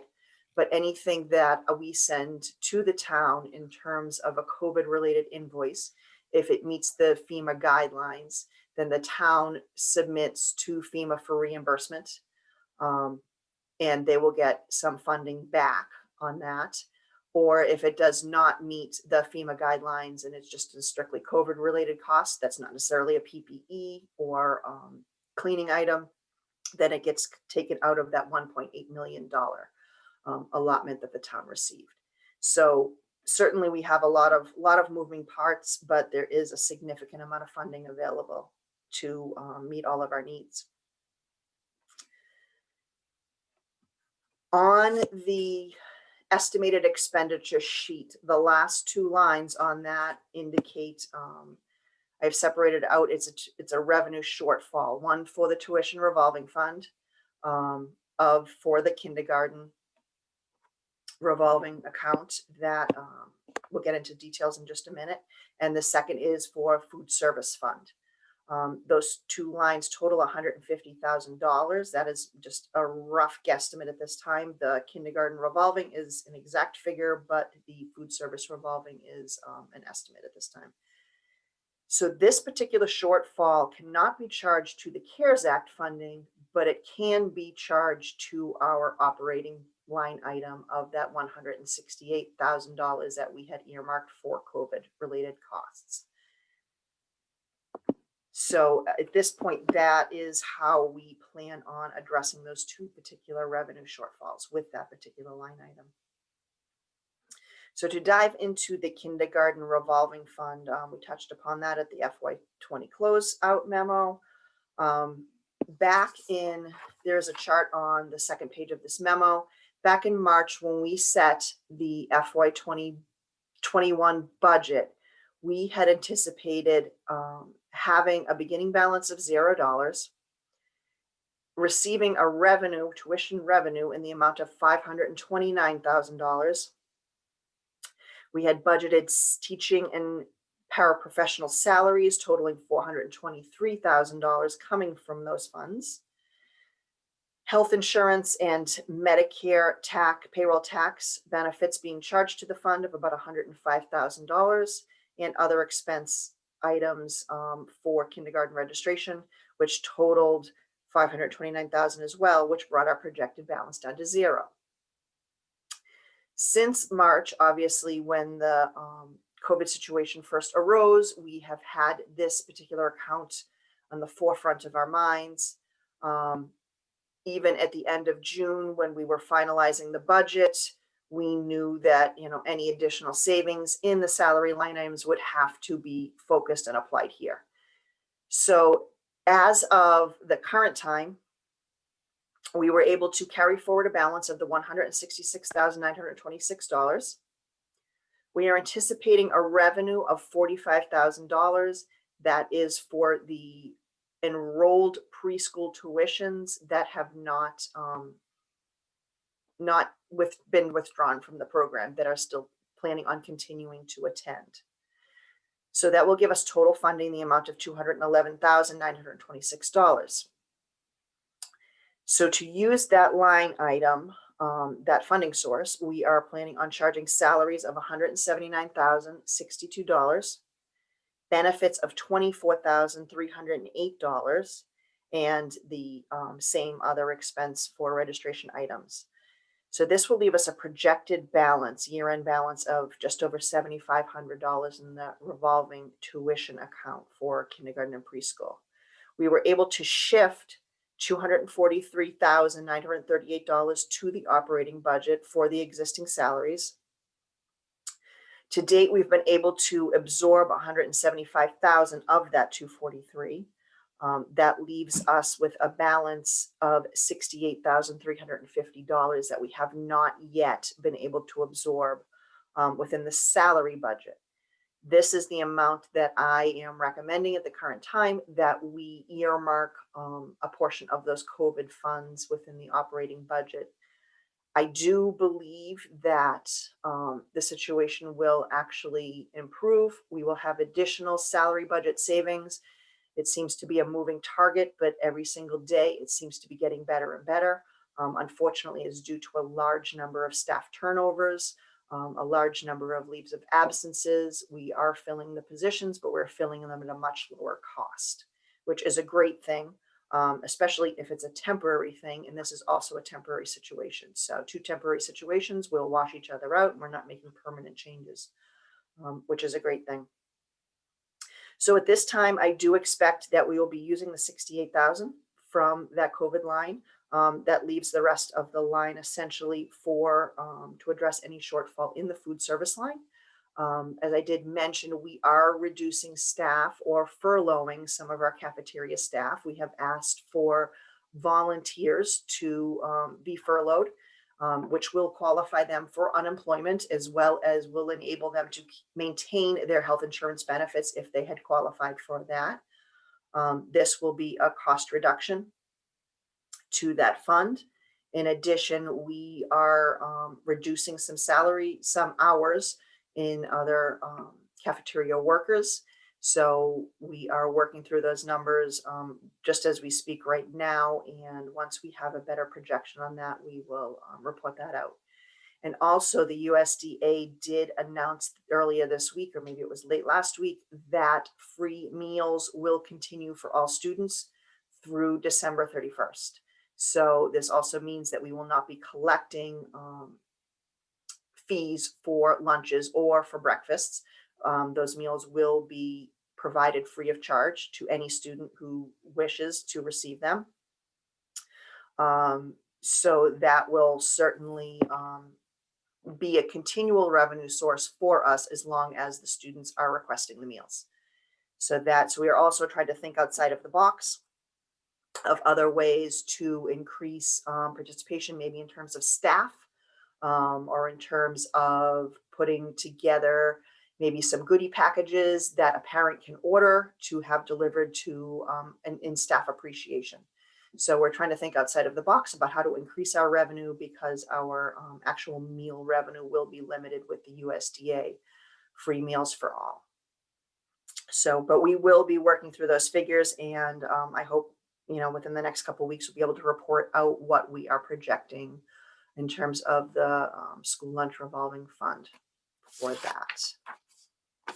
And just lastly, on the last page of that memo, I indicated a description of each category, or how I categorized each of the COVID costs, whether it's cleaning supplies, a facilities cost at HVAC, or air quality costs, PPE, technology, signage, storage trailers, etc. And it totals that $1,875,000 that I referred to before. And that just gives you an indication of what we are anticipating for total expenditures. And I did note that this is through December 31st. But we will have some additional funding available if the government extends that deadline and the town does not incur any additional costs, which they're not expecting to at this time. Any questions? Michelle, can you just clarify that last piece? Do you expect just that the date will extend, or that there will actually be additional funds as well? At this time, I am pretty confident that the date will definitely extend. I do not know if there will be additional funding, but I think if, knowing that we're not going to have a vaccine, I read just today that most people are not, or the CDC is not anticipating that most people will not be vaccinated until next summer. I think that the current situation is going to go on through, pretty much the end of the school year. So I'm hoping that the date is extended through the end of the school year, as well as hopefully some additional funding will be coming to us.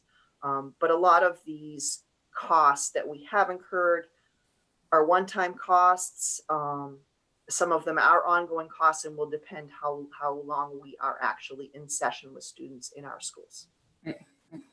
Thank you. Michelle, one quick question. The USDA piece that you were talking about, I know one of the ideas on making up some revenue had been to be able to offer lunches to go home with students who may not be interested in the kind of prepackaged one, but some other types of lunches. Does that limit that ability? I'm not sure, to be honest. That's the first I'm hearing about it, but maybe that was an idea that got floated and taken off. To say it didn't make it to me just yet. But that's something to look into. Definitely. I'm not sure if that's a possibility. It may be. Thanks. So you noted these, your write-up was to carry us through December 31st, but was the portion pertaining to kindergarten tuition only through December 31st, or was that encumbering for the full year? Kindergarten tuition was actually the full year. Okay.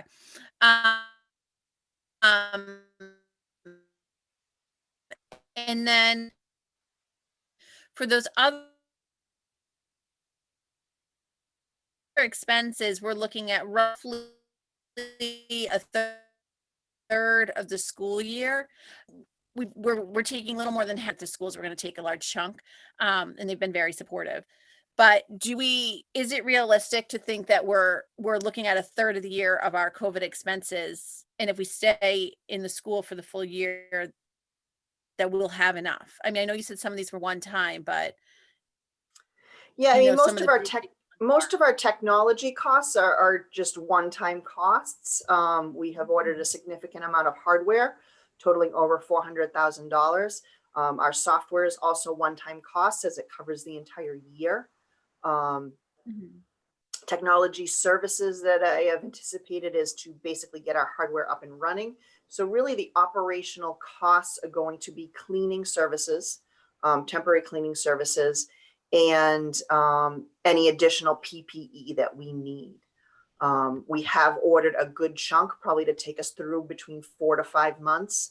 We had to order an astronomical amount based on DESE guidelines. We certainly do not think we're going to utilize the amount they estimated in a month's time. So honestly, I think that the amount we have on hand could take us through half of the year. With that being said, the signage is a one-time cost. The student desks were a one-time cost. The student services will be a front end heavy loaded cost as we bring these students back into school.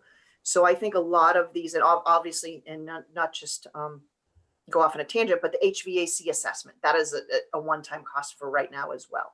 So I think a lot of these one-time costs will go away, but the primary continual cost will be the temporary custodial staffing that we're bringing in. And the revolving, the shortfalls of the revolving fund for the food service? Correct. Yes. Okay. So that could potentially be anywhere from like another 800 to maybe $1 million, those continuing costs.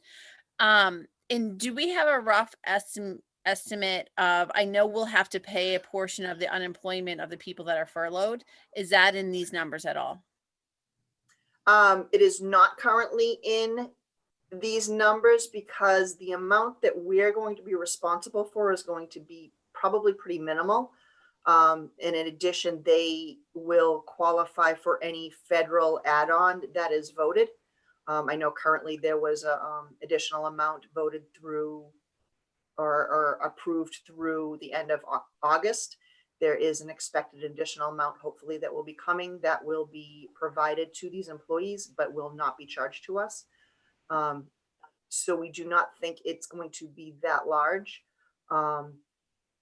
But we also can use the CARES Act to pay for the unemployment costs. It is an allowable cost. Oh, excellent. So that wouldn't count as loss of revenue. Correct. Okay, good. So you're confident that if we go through the end of the school year, we can find that possible 800,000 to $1 million?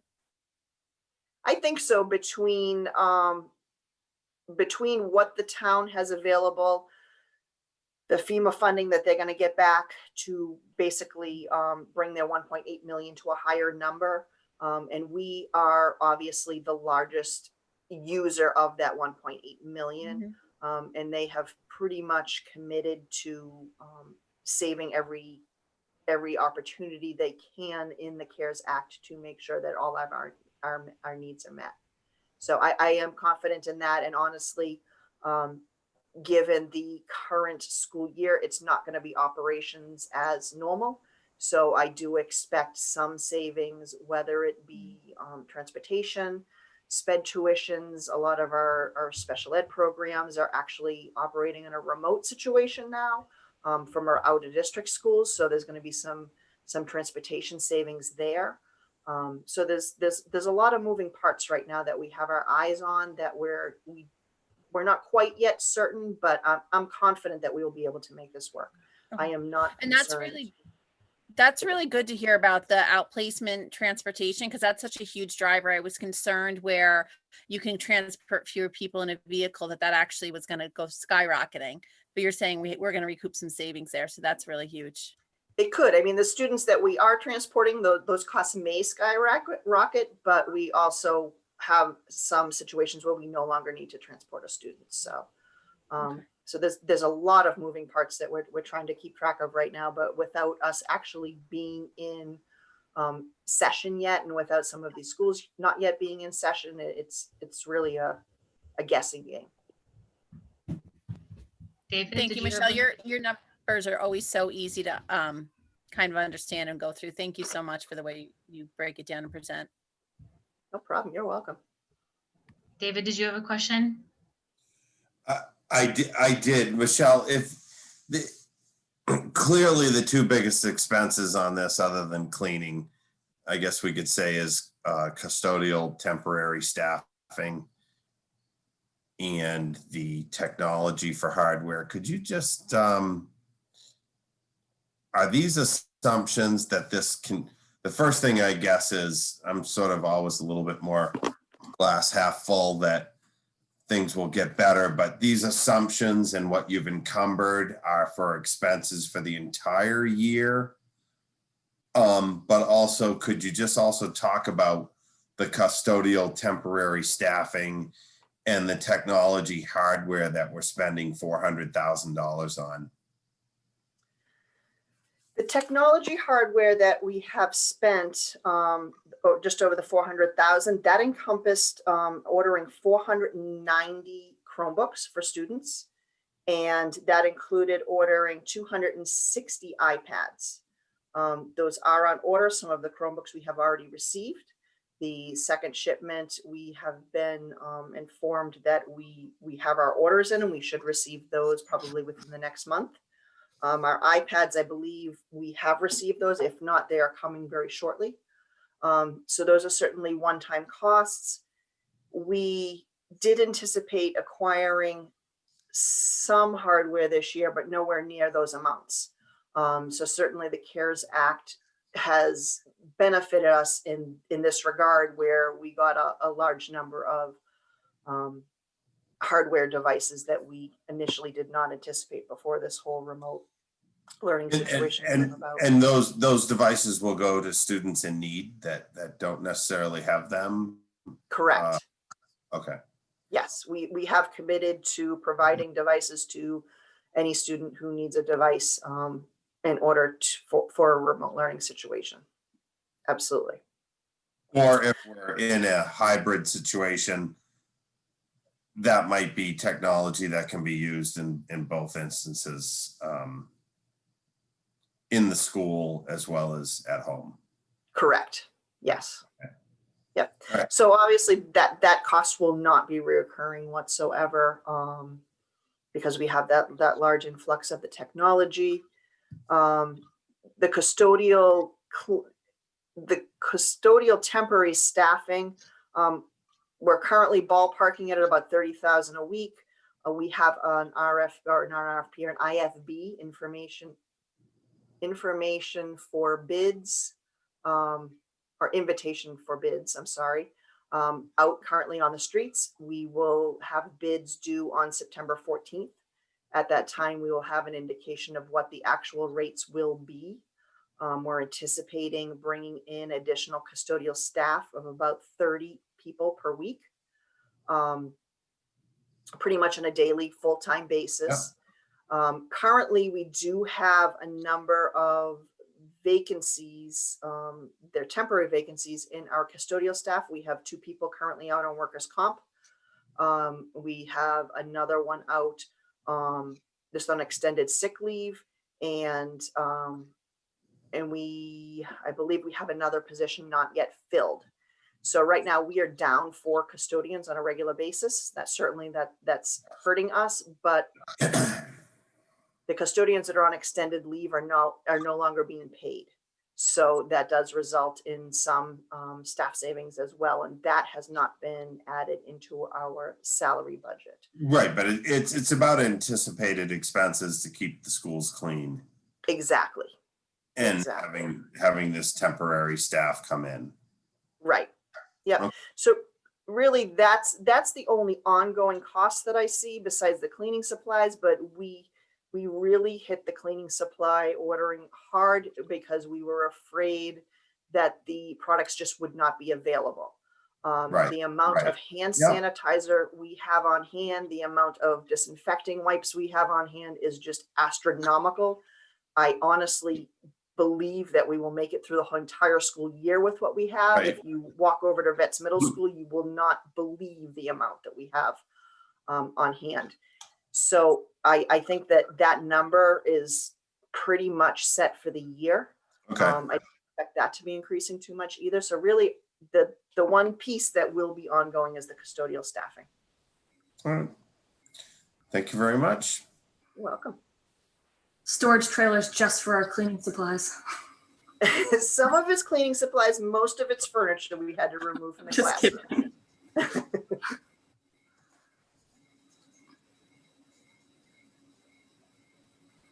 Michelle, do you anticipate any savings? In the spring, we had voted to carry over a certain percentage of the coaching stipends that were out. So if we do any piece of sports, there's going to be stipends paid out. But if for whatever reason we can't pull off a season,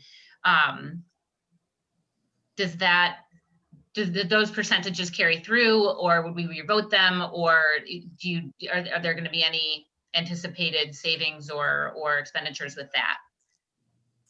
I would recommend that we take that issue up, given whatever happens with the new seasons, because that was very specific to the spring season, where we were just about literally to start, I think the day after we closed, and some preparation had been done at that time, and coaches really were expecting to work, and had put in some time. At this point, obviously, our seasons really have not started.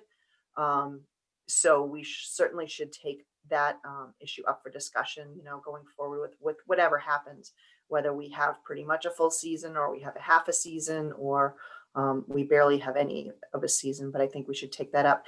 But yes, we have an amount, 50% of the coaching salary is budgeted in the operating budget. The other 50% is slated to come from user fees.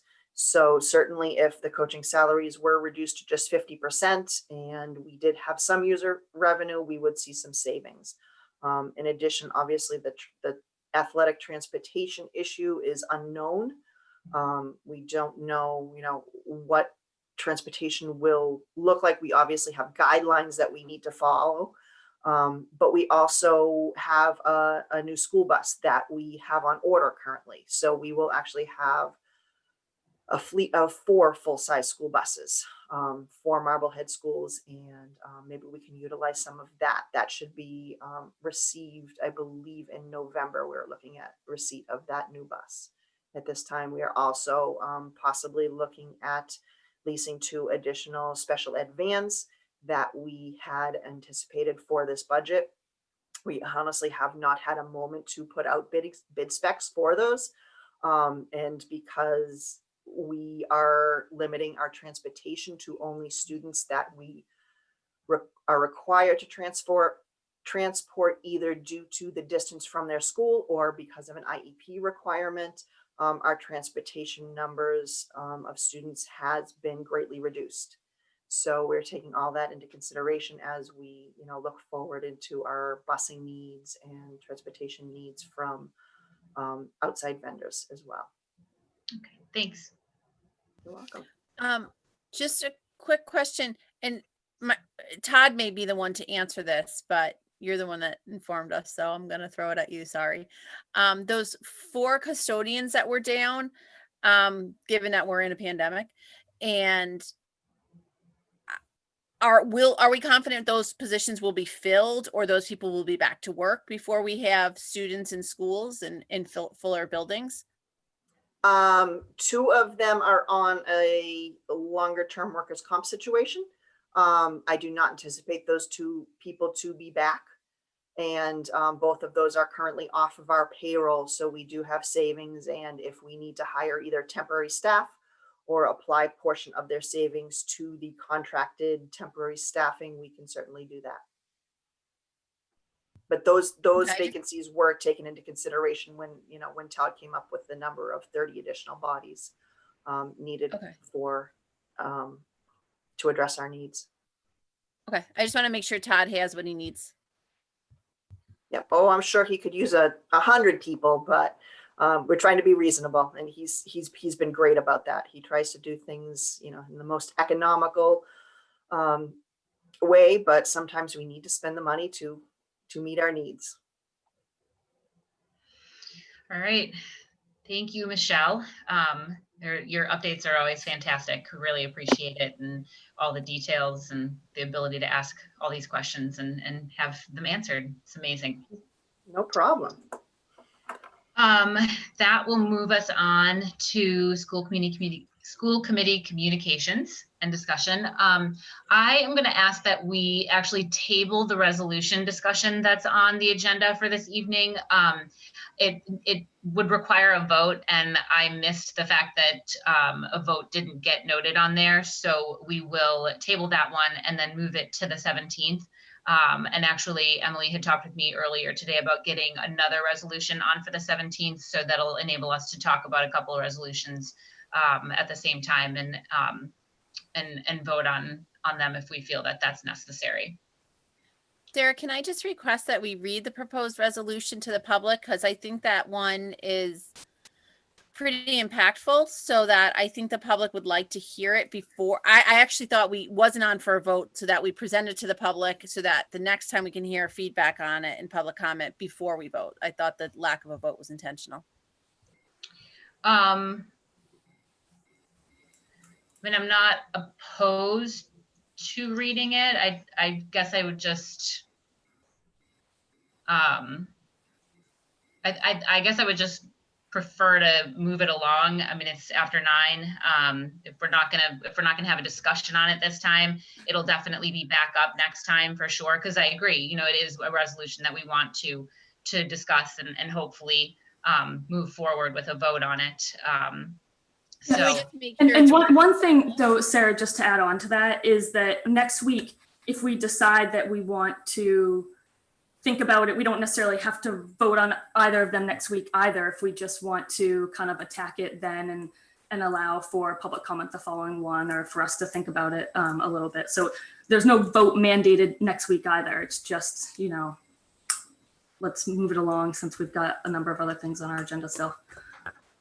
Can we make it available to the public on the Back Together Marblehead or wherever? Yeah, I think that makes sense on this one because it is a COVID related resolution. So I think as long as John is okay with that, I think that makes a lot of sense. So we can get that up as soon as possible.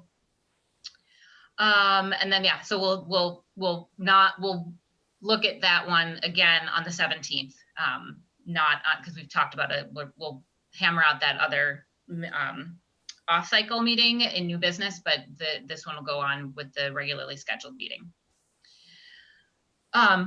So that will move us on to the school advisory council discussion.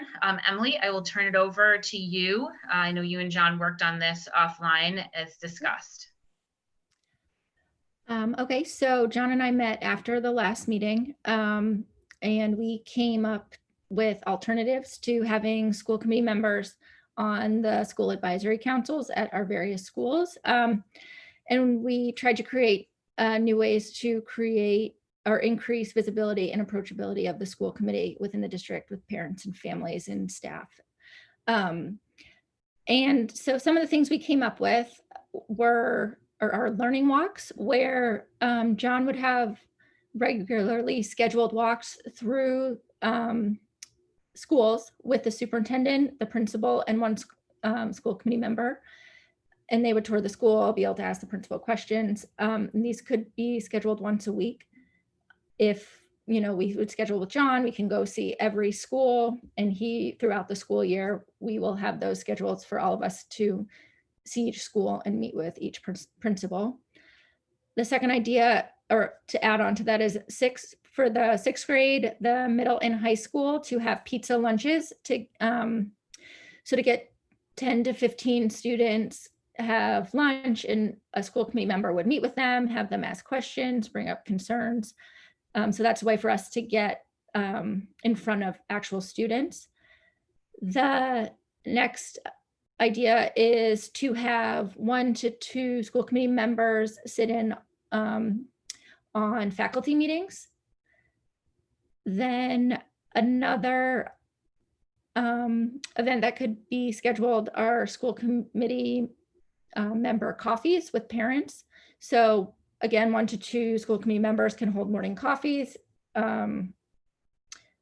or also, I guess, evening coffees or tea, to talk with parents. And so again, parents can direct questions to the school committee. And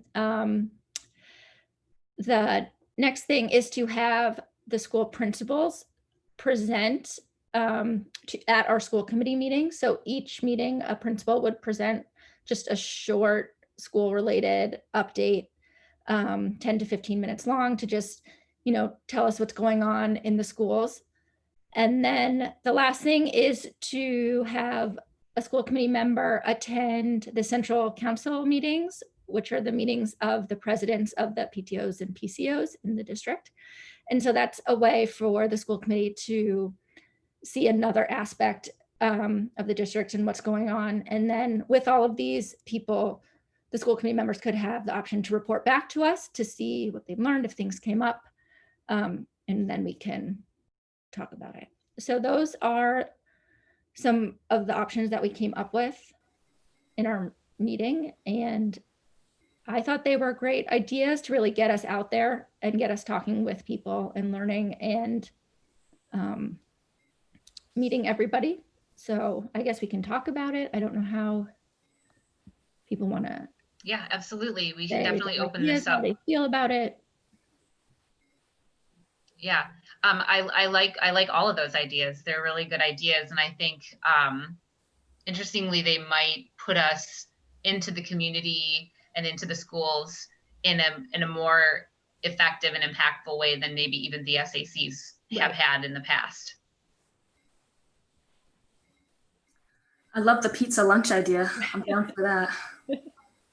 No, I'm assuming a lot of these will be after the COVID piece is kind of behind us. For instance, the pizza lunch in the touring of the schools, because we won't want to be doing any of this and putting people more at risk.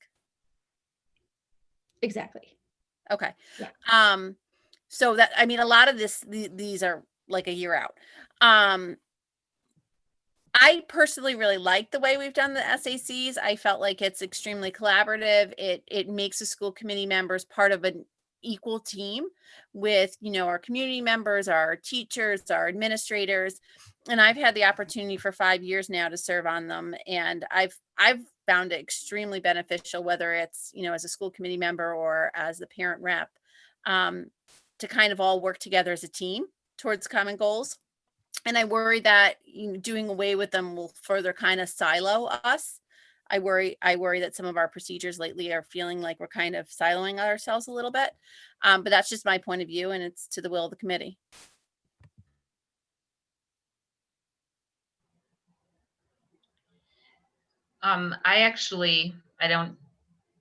I don't know how, if we, I think if we did away with the SACs, I could see that that would be siloing ourselves completely. But I think if we opt for a different way of interacting with the public and the schools and the principals, I don't know. I actually think, again, I think that these are more effective ways, quite frankly, than the SACs. I certainly have enjoyed my time on the SACs, but I always felt a bit like an observer. And I don't know, I guess that just is sort of, I always feel that there needs to be some, I don't know, is there some mindfulness around how when a school committee member walks into a situation, that they're there with their school committee cap. And so I kind of like this idea of sort of being dispersed a little bit better. I might be the only person who served on one as a non-school committee member, because I like I said, I've been doing this for 5 years now, and I really didn't see that anybody acted different or that anything changed. And that was one of the pieces I liked so much of the SACs. It really felt very equalized, very collaborative. I never felt like an observer. I always felt like we just, I got to see what the school did, how they did it, how they worked. I've enjoyed all my time there. So I think that I would see it as a loss, but. Megan? So I know I say this every time it comes up. I love the Village SAC meetings. I love them. They're my favorite of all school committee meetings because I learn so much about what's happening in the school. And I say it every time, the passion, the excitement, the enthusiasm, I love it. That said, I'm not sure how much value I add to their process. So my question would really be, what do the principals want us to do for the SACs? So I would, I'd really like that input. That said, all these ideas, Emily, that you and John are presenting are things I would like to do no matter what. Because I think, when we went through the superintendent search and we did the walkthroughs of the buildings with the superintendent and the principal, those were, obviously a great window to see, John's skills and how he interacts, but it's also a great way for us to see what was going on in the schools and here. So, I would absolutely like to do more of those no matter what. And I think we've historically, before everything kind of went sideways, we were having our meetings at the individual schools, once a year. And so we haven't really been able to do that in a while. And I think probably this year would be the same thing. But if we're having the principals and maybe even some of the students and teachers come to our meetings and present some of the great thing that's going on in the schools, even in a remote or a hybrid situation, that would be useful as well. So, any way that I think we can get more involved in what's happening in the actual buildings and with our students, I think is a great thing. I think that's a great point that you made, Megan. And I was hoping that these ideas would get us there, like to get us out in the schools. All of us can go to all of them, and really see what's happening during the day. And I think that's so important that we all get to have that opportunity to go and actually meet with everybody and see. Because when I went to the central council meetings, when I was the PTO president, hearing what every other school was doing, it's like you felt more connected to everybody in the district instead of your own school that you were so invested in, and hearing what everyone else, their events and just everything that goes on. There's so much more. So I think it's great for all of us to really go see what's happening in our schools. And I actually wonder how much of this we could pull off realistically this year. You know, like the lunches with students, obviously it would be probably ill-advised to meet in person with the students, but there were plenty of times last spring when you know, I would hop on at Tower for a lunch with students, and you know, one grade would be getting together and teachers would be there and students would be there, and we'd chit chat, and sometimes the conversation would be serious and sometimes it would be silly, and it was a nice way to just kind of encourage community. So I actually think something like that, and possibly the coffees, and even you know, I would assume that the central council things would be on Zoom.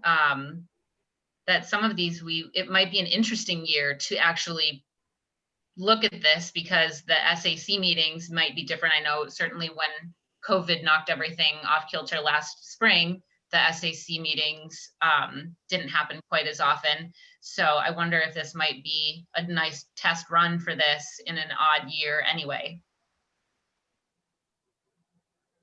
That's a good point.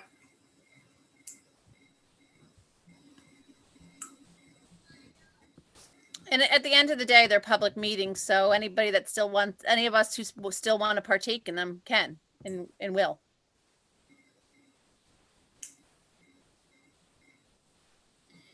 So we don't have a vote on this one either.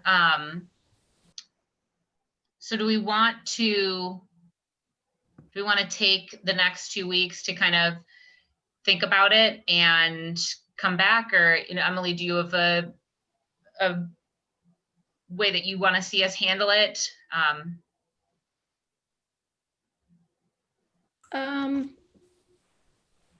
I think the faster, or as soon as we can get our decision made, because if we do want to get some of these things happening in this first part of the school year, you know, we have to schedule all of that. So well, I think we should probably move forward. I mean, I don't see them as mutually exclusive. Many of your ideas, even if we keep SACs as they were, are good, can be implemented. I actually don't see them having any bearing whatsoever on SACs. Can I ask a clarification? And you may have said this, so I apologize, but with coming up with these ideas, have you, and John, I'm sorry, you may have already told us this, have you talked to the principals and got their feedback on these? So I'll jump in there. I think Sarah Fox's point is very well taken, that they are public meetings. And so if school committee members wish to participate in them, I think it is a good idea to explore new ways for school committee members to be involved in the life of the schools, perhaps not as voting members of an SAC. And I think that that is a good position for the new superintendent, not obligating building principals to the outcome of this decision. How's that for a walk around? That was a pretty good walk Never around. voting members. But Don, I'm just sorry, so you Sarah? know, we were never voting members. Yeah. We were non-voting members.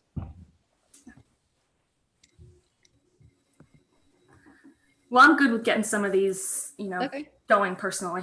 Mhm. I like them. So John asked me to make a calendar and put them all on the calendar, so I can get going on that. All right, that sounds like a plan. Bring it back. All right, Great. great. Thank you, guys. All right, that brings us to subcommittee updates. And this was something that we worked on keeping on agendas in the past year. So I just wanted to really state a commitment on that we would have subcommittee updates regularly at meetings.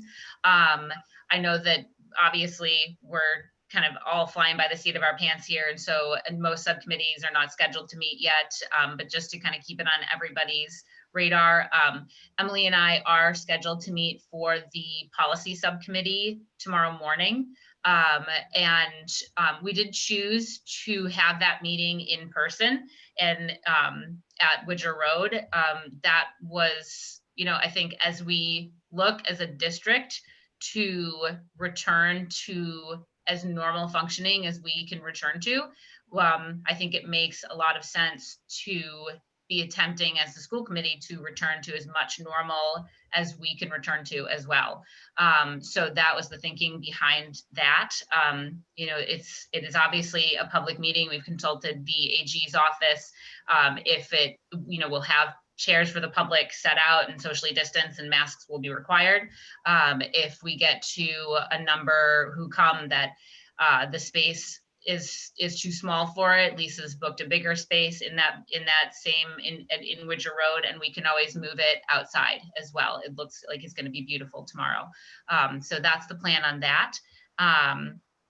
And like I said earlier in the meeting, hopefully we'll have some policy updates to hand to the committee next week when we meet about the MOA, and then that will give us the opportunity, for the mask policy, we kind of did an emergency reading with it and got it passed with just one reading. Ideally, policy, is discussed at the subcommittee level, brought to the full committee for an initial reading, and then to a subsequent meeting for its final reading and vote. So ideally, that's what we're looking to do moving forward with these policies that we'll start to look at tomorrow. As per the having the meeting in person, I would like to see moving forward that any in-person meeting also have some type of video link. My understanding is we're the only community, and actually not even community, we're the only board in the entire North Shore area hosting in-person meetings, particularly indoors. So I feel like there's this idea in the community where it's not as accessible, it being a pandemic and all, that we, in order for this idea of collaboration with the community and transparency, that I would like to see us always offer a video option as well, so that the community can Zoom in or YouTube in or whatever it is that they do, and be part of these meetings. I think the idea that we're constantly going to be hopping from room to room or possibly outside and crossing our fingers that the weather's okay moving forward isn't the best plan. And also, I think for, the argument being made that we're moving towards putting students in school in a public meeting are two completely different beasts. It's like comparing an apple to a Cadillac in my mind. Bringing students in school, we're meticulously organized. We know what students are coming, when they're coming, where they're going, where they've been. We can contact trace. We have seating charts. It's very organized, very meticulous. We can plan for safety. A public meeting by its very nature is you cannot limit or dictate who comes and from where. So if there is a need for contact tracing, I don't know that we've established a protocol for that. And I'm concerned with having in-person meetings without a protocol for contact tracing. If there is a positive, how do we trace who was in that room, where they sat, this and that? I don't feel our protocols are there yet to safely do it. And because we can't control who comes to a public meeting, it's an entirely different beast. So I can understand completely the idea that we don't want the public saying, well, you're Zooming still, but you're putting kids in buildings. They're entirely different beasts. You can control one who comes and goes, and the other one we have zero control and follow through on as far as contact tracing. So I think, that's a well taken point.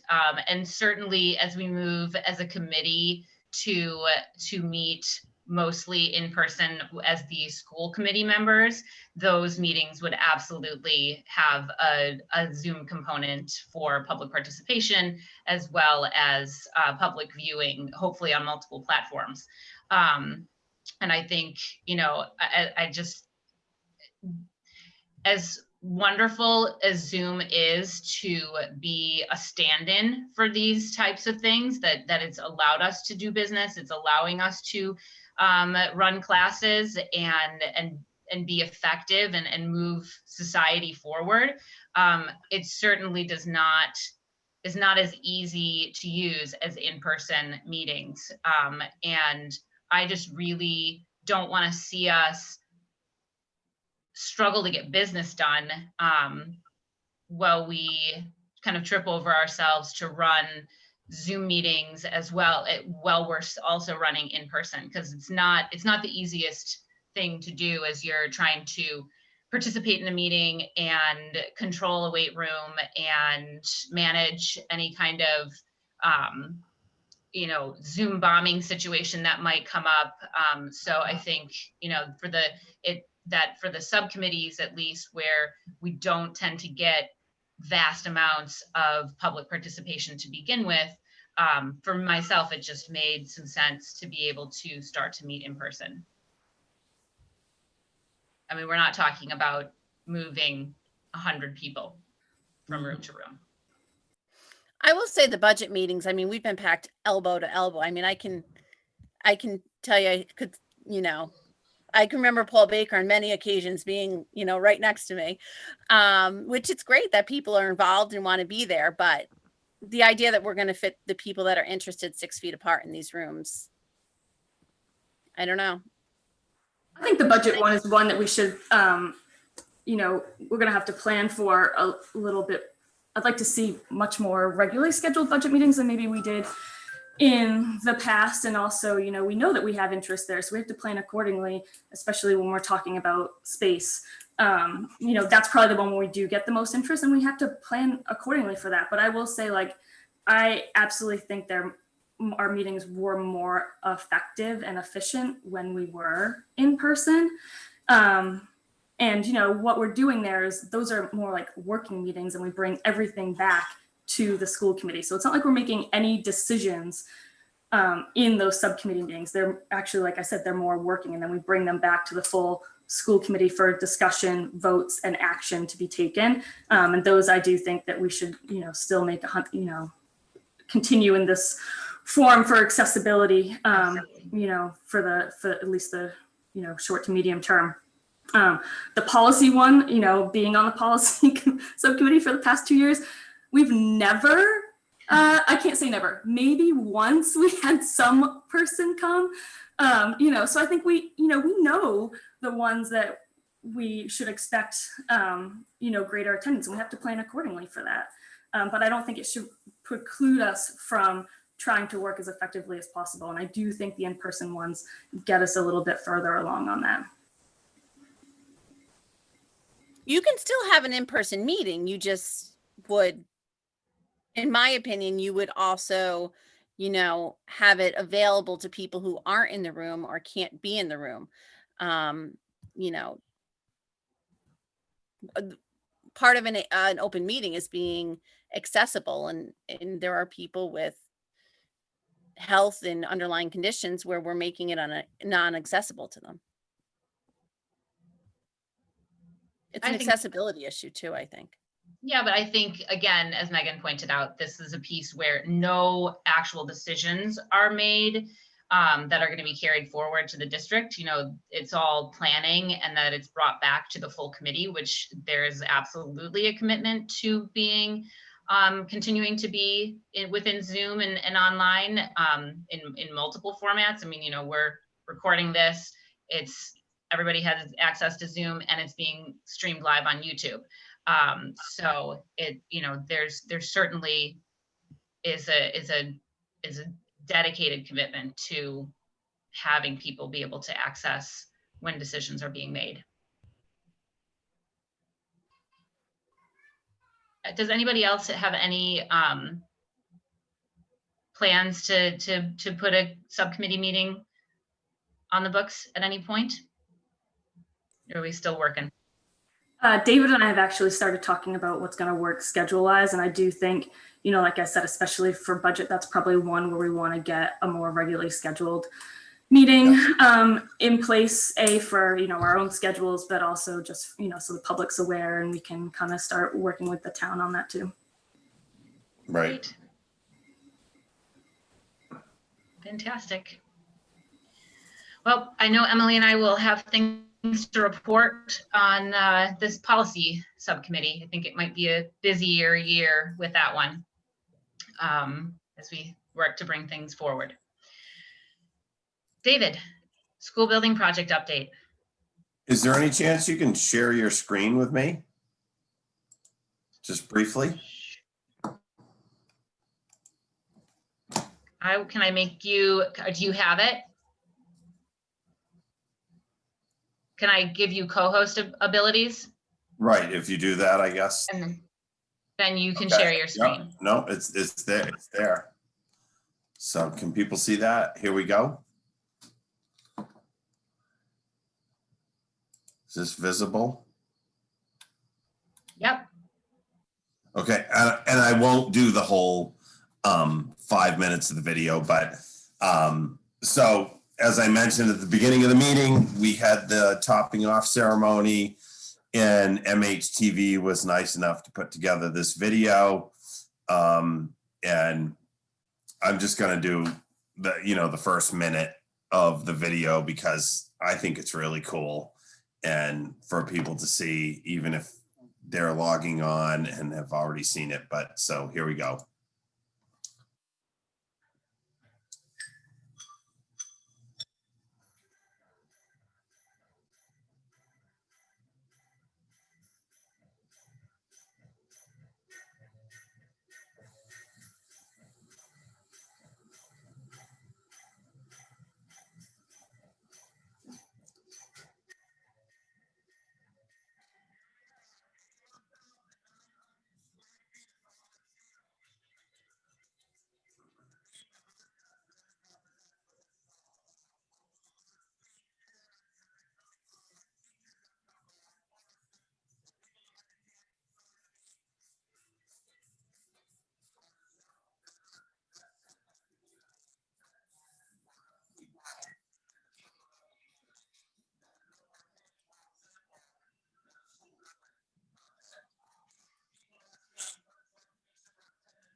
So I will stop there to spare everybody, but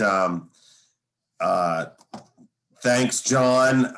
Put you on the spot a little bit there Tuesday morning and asking you to make a few remarks, and hadn't asked in advance, but after all, it's about this. It's about the students. It's about the kids that are going to be at the school, and thanks for your remarks, and just really exciting to see. And all I can say as far as the report goes, we are moving forward. And as John said, we're on schedule and on budget. And as far as being ahead of schedule and under budget, we'll kind of leave those for future conversations. But the project is moving forward, and it's just great. And there was a lot of energy there, even though we couldn't have the public.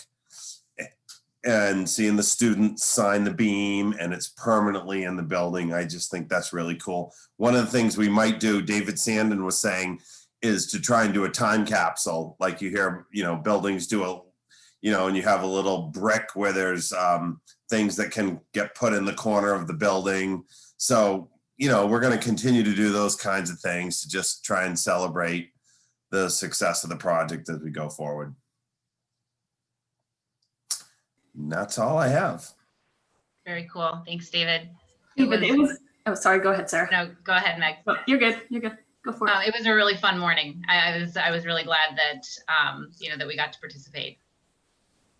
Yep. Yeah, it was great, and congratulations and well done, to everyone on the building committee, the partners and vendors that we work with. I just think it's been a great team effort, and, this was just one more milestone towards the finished product. Yep. Really, really exciting. Sean and Dawn are there, and the teachers, and just the overall excitement of what it's going to be like, next year when we cut the ribbon and the students actually go into school. So it's a nice distraction from some of the COVID-19 that we have going on and some so far so good with the project, and they're following all of the rigid guidelines related to it and social distancing, and so hopefully that can continue and we won't have any related delays. But yeah, just a great day. So thanks for everybody. Thanks, David. All right, so that moves us to closing business. Obviously, I've mentioned a few times we need to pick a date next week, but I just wanted to give a short update and just kind of talk a little bit about the process and getting us to the MOA. So I just want to point out that the negotiations that have gotten us to this point where we will be voting on an MOA next week have been the very definition of bargaining in good faith. Dr. Bucky has represented the school committee well in every meeting that I have been privy to. And as our superintendent, he's charged with assisting the committee in reaching sound judgments. And in this matter, Dr. Bucky has acted as the communicator of the committee with the union. We are now at a point where we will soon have the opportunity to discuss this as a public body. I ask us all to remember that we are members of a committee and we carry out committee decisions once they are made. That applies to the current MOA we have in place, as well as just the one that we will hope to pass next week. Our authority as individuals is to represent the committee and the schools in a way that promotes interest and support.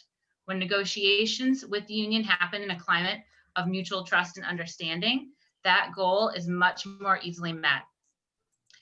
As I've said all along, as we have faced challenges due to COVID, if we can continue to work together, we will succeed. At this point in time, with a superintendent who we can trust, it is in everyone's best interest for us to be aligned with John since we have charged him with meeting with the union. This doesn't mean that we can't ask questions and have a lively discussion when it is time for us to vote on the MOA, and we are tasked with this duty as individual members of the committee.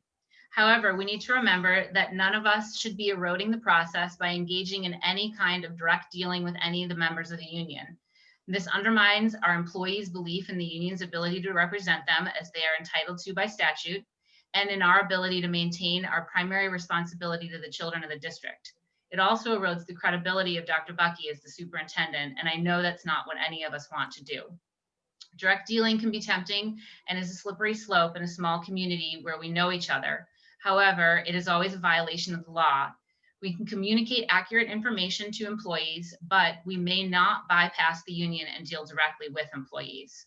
We need to remember to refer complaints to administrative chain of command. And if we follow these general guidelines, we'll be certain to end up with an MOA that is collaborative and provides the best possible opportunities for the young people of our community. So at the end of the meeting on, good grief, I don't even remember what day it was. It was the other day. I've lost track of most of my days at this point. It sounded like we had come to a consensus, and that the union felt that if we were, as a school committee, to meet next Wednesday, that they would be ready and have their members have voted on it at that point. So I wanted to put that to the committee at this point to see if Wednesday hopefully works, and then work to find a time on Wednesday that that everyone is available. Not to be a total pain in the butt, but I am away on Wednesday. I'm actually away Sunday through Wednesday, traveling on Wednesday. Okay, all right. But that I mean, you guys can meet without me if you need to. I don't want to hold up the MOA at all. John, thoughts on that? Yeah, I think Thursday would be fine. Okay. All right, sounds good. Are So, no worries. So Thursday. Now, last week, Go ahead, Sarah. last week, John. Oops, sorry, John. You had said everything was smooth. You didn't have anything in your. My words are failing me. I'm sorry. Anything that looked like it was going to present a problem, is that kind of still, you feel everybody's pretty much on the same page, it's just dotting I's, crossing T's? Yes, I have finalized. I think we have finalized with the union. I've sent it off to John Foskett. I would like to schedule a time with each school committee member individually so that I can sit down and go over it with you. I can release that. I think John is getting back to me tomorrow. And so once he has put his thoughts to it, I can share it over the weekend for school committee to look at. And then the individual meetings will serve two purposes. One, certainly to go over the MOA with me and to ask questions, but two, for me to have time with you to do part of my entry process, which reopening has consumed, and I haven't had the opportunity to do that. So the individual meetings with you would be super helpful if your schedules would permit that. Great, that's a fantastic plan. So Thursday works for everybody. Evenings are definitely better for me. I've ramped up with our doctor's situation again, so days are a little tough. Oh, that's fine, because I actually go back, the kids come back to Tower next week, so my week is a little bit nuttier as well. In testing out John's desire to have a 6:30 meeting, would we be willing to put this one at 6:30 and give it a whirl? John has spoken. I will 30. I'm not committing to this long term. I'm just letting him try it out this one time. I personally make it to 7 by the skin of my teeth, like getting everybody situated. But it's up to everybody. I'll do whatever I need to do. Megan, Emily? Either one is fine with me. There we go. Wrong button. I can do either. Yeah, 6:30. Sarah, would you be able to give it a try? I'm not totally certain that I can pull off a regular 6:30 either, just with how my household functions. But I would be willing to make an attempt. Yeah, I may be late. I can't guarantee anything. But We'll give John his one 6:30 meeting. His one 6:30, yes. I hope that's not a trade-off that it'll go 4 hours then. Yeah. Well, it's only a few things on the agenda. We'll hope that we can wrap it up relatively quickly.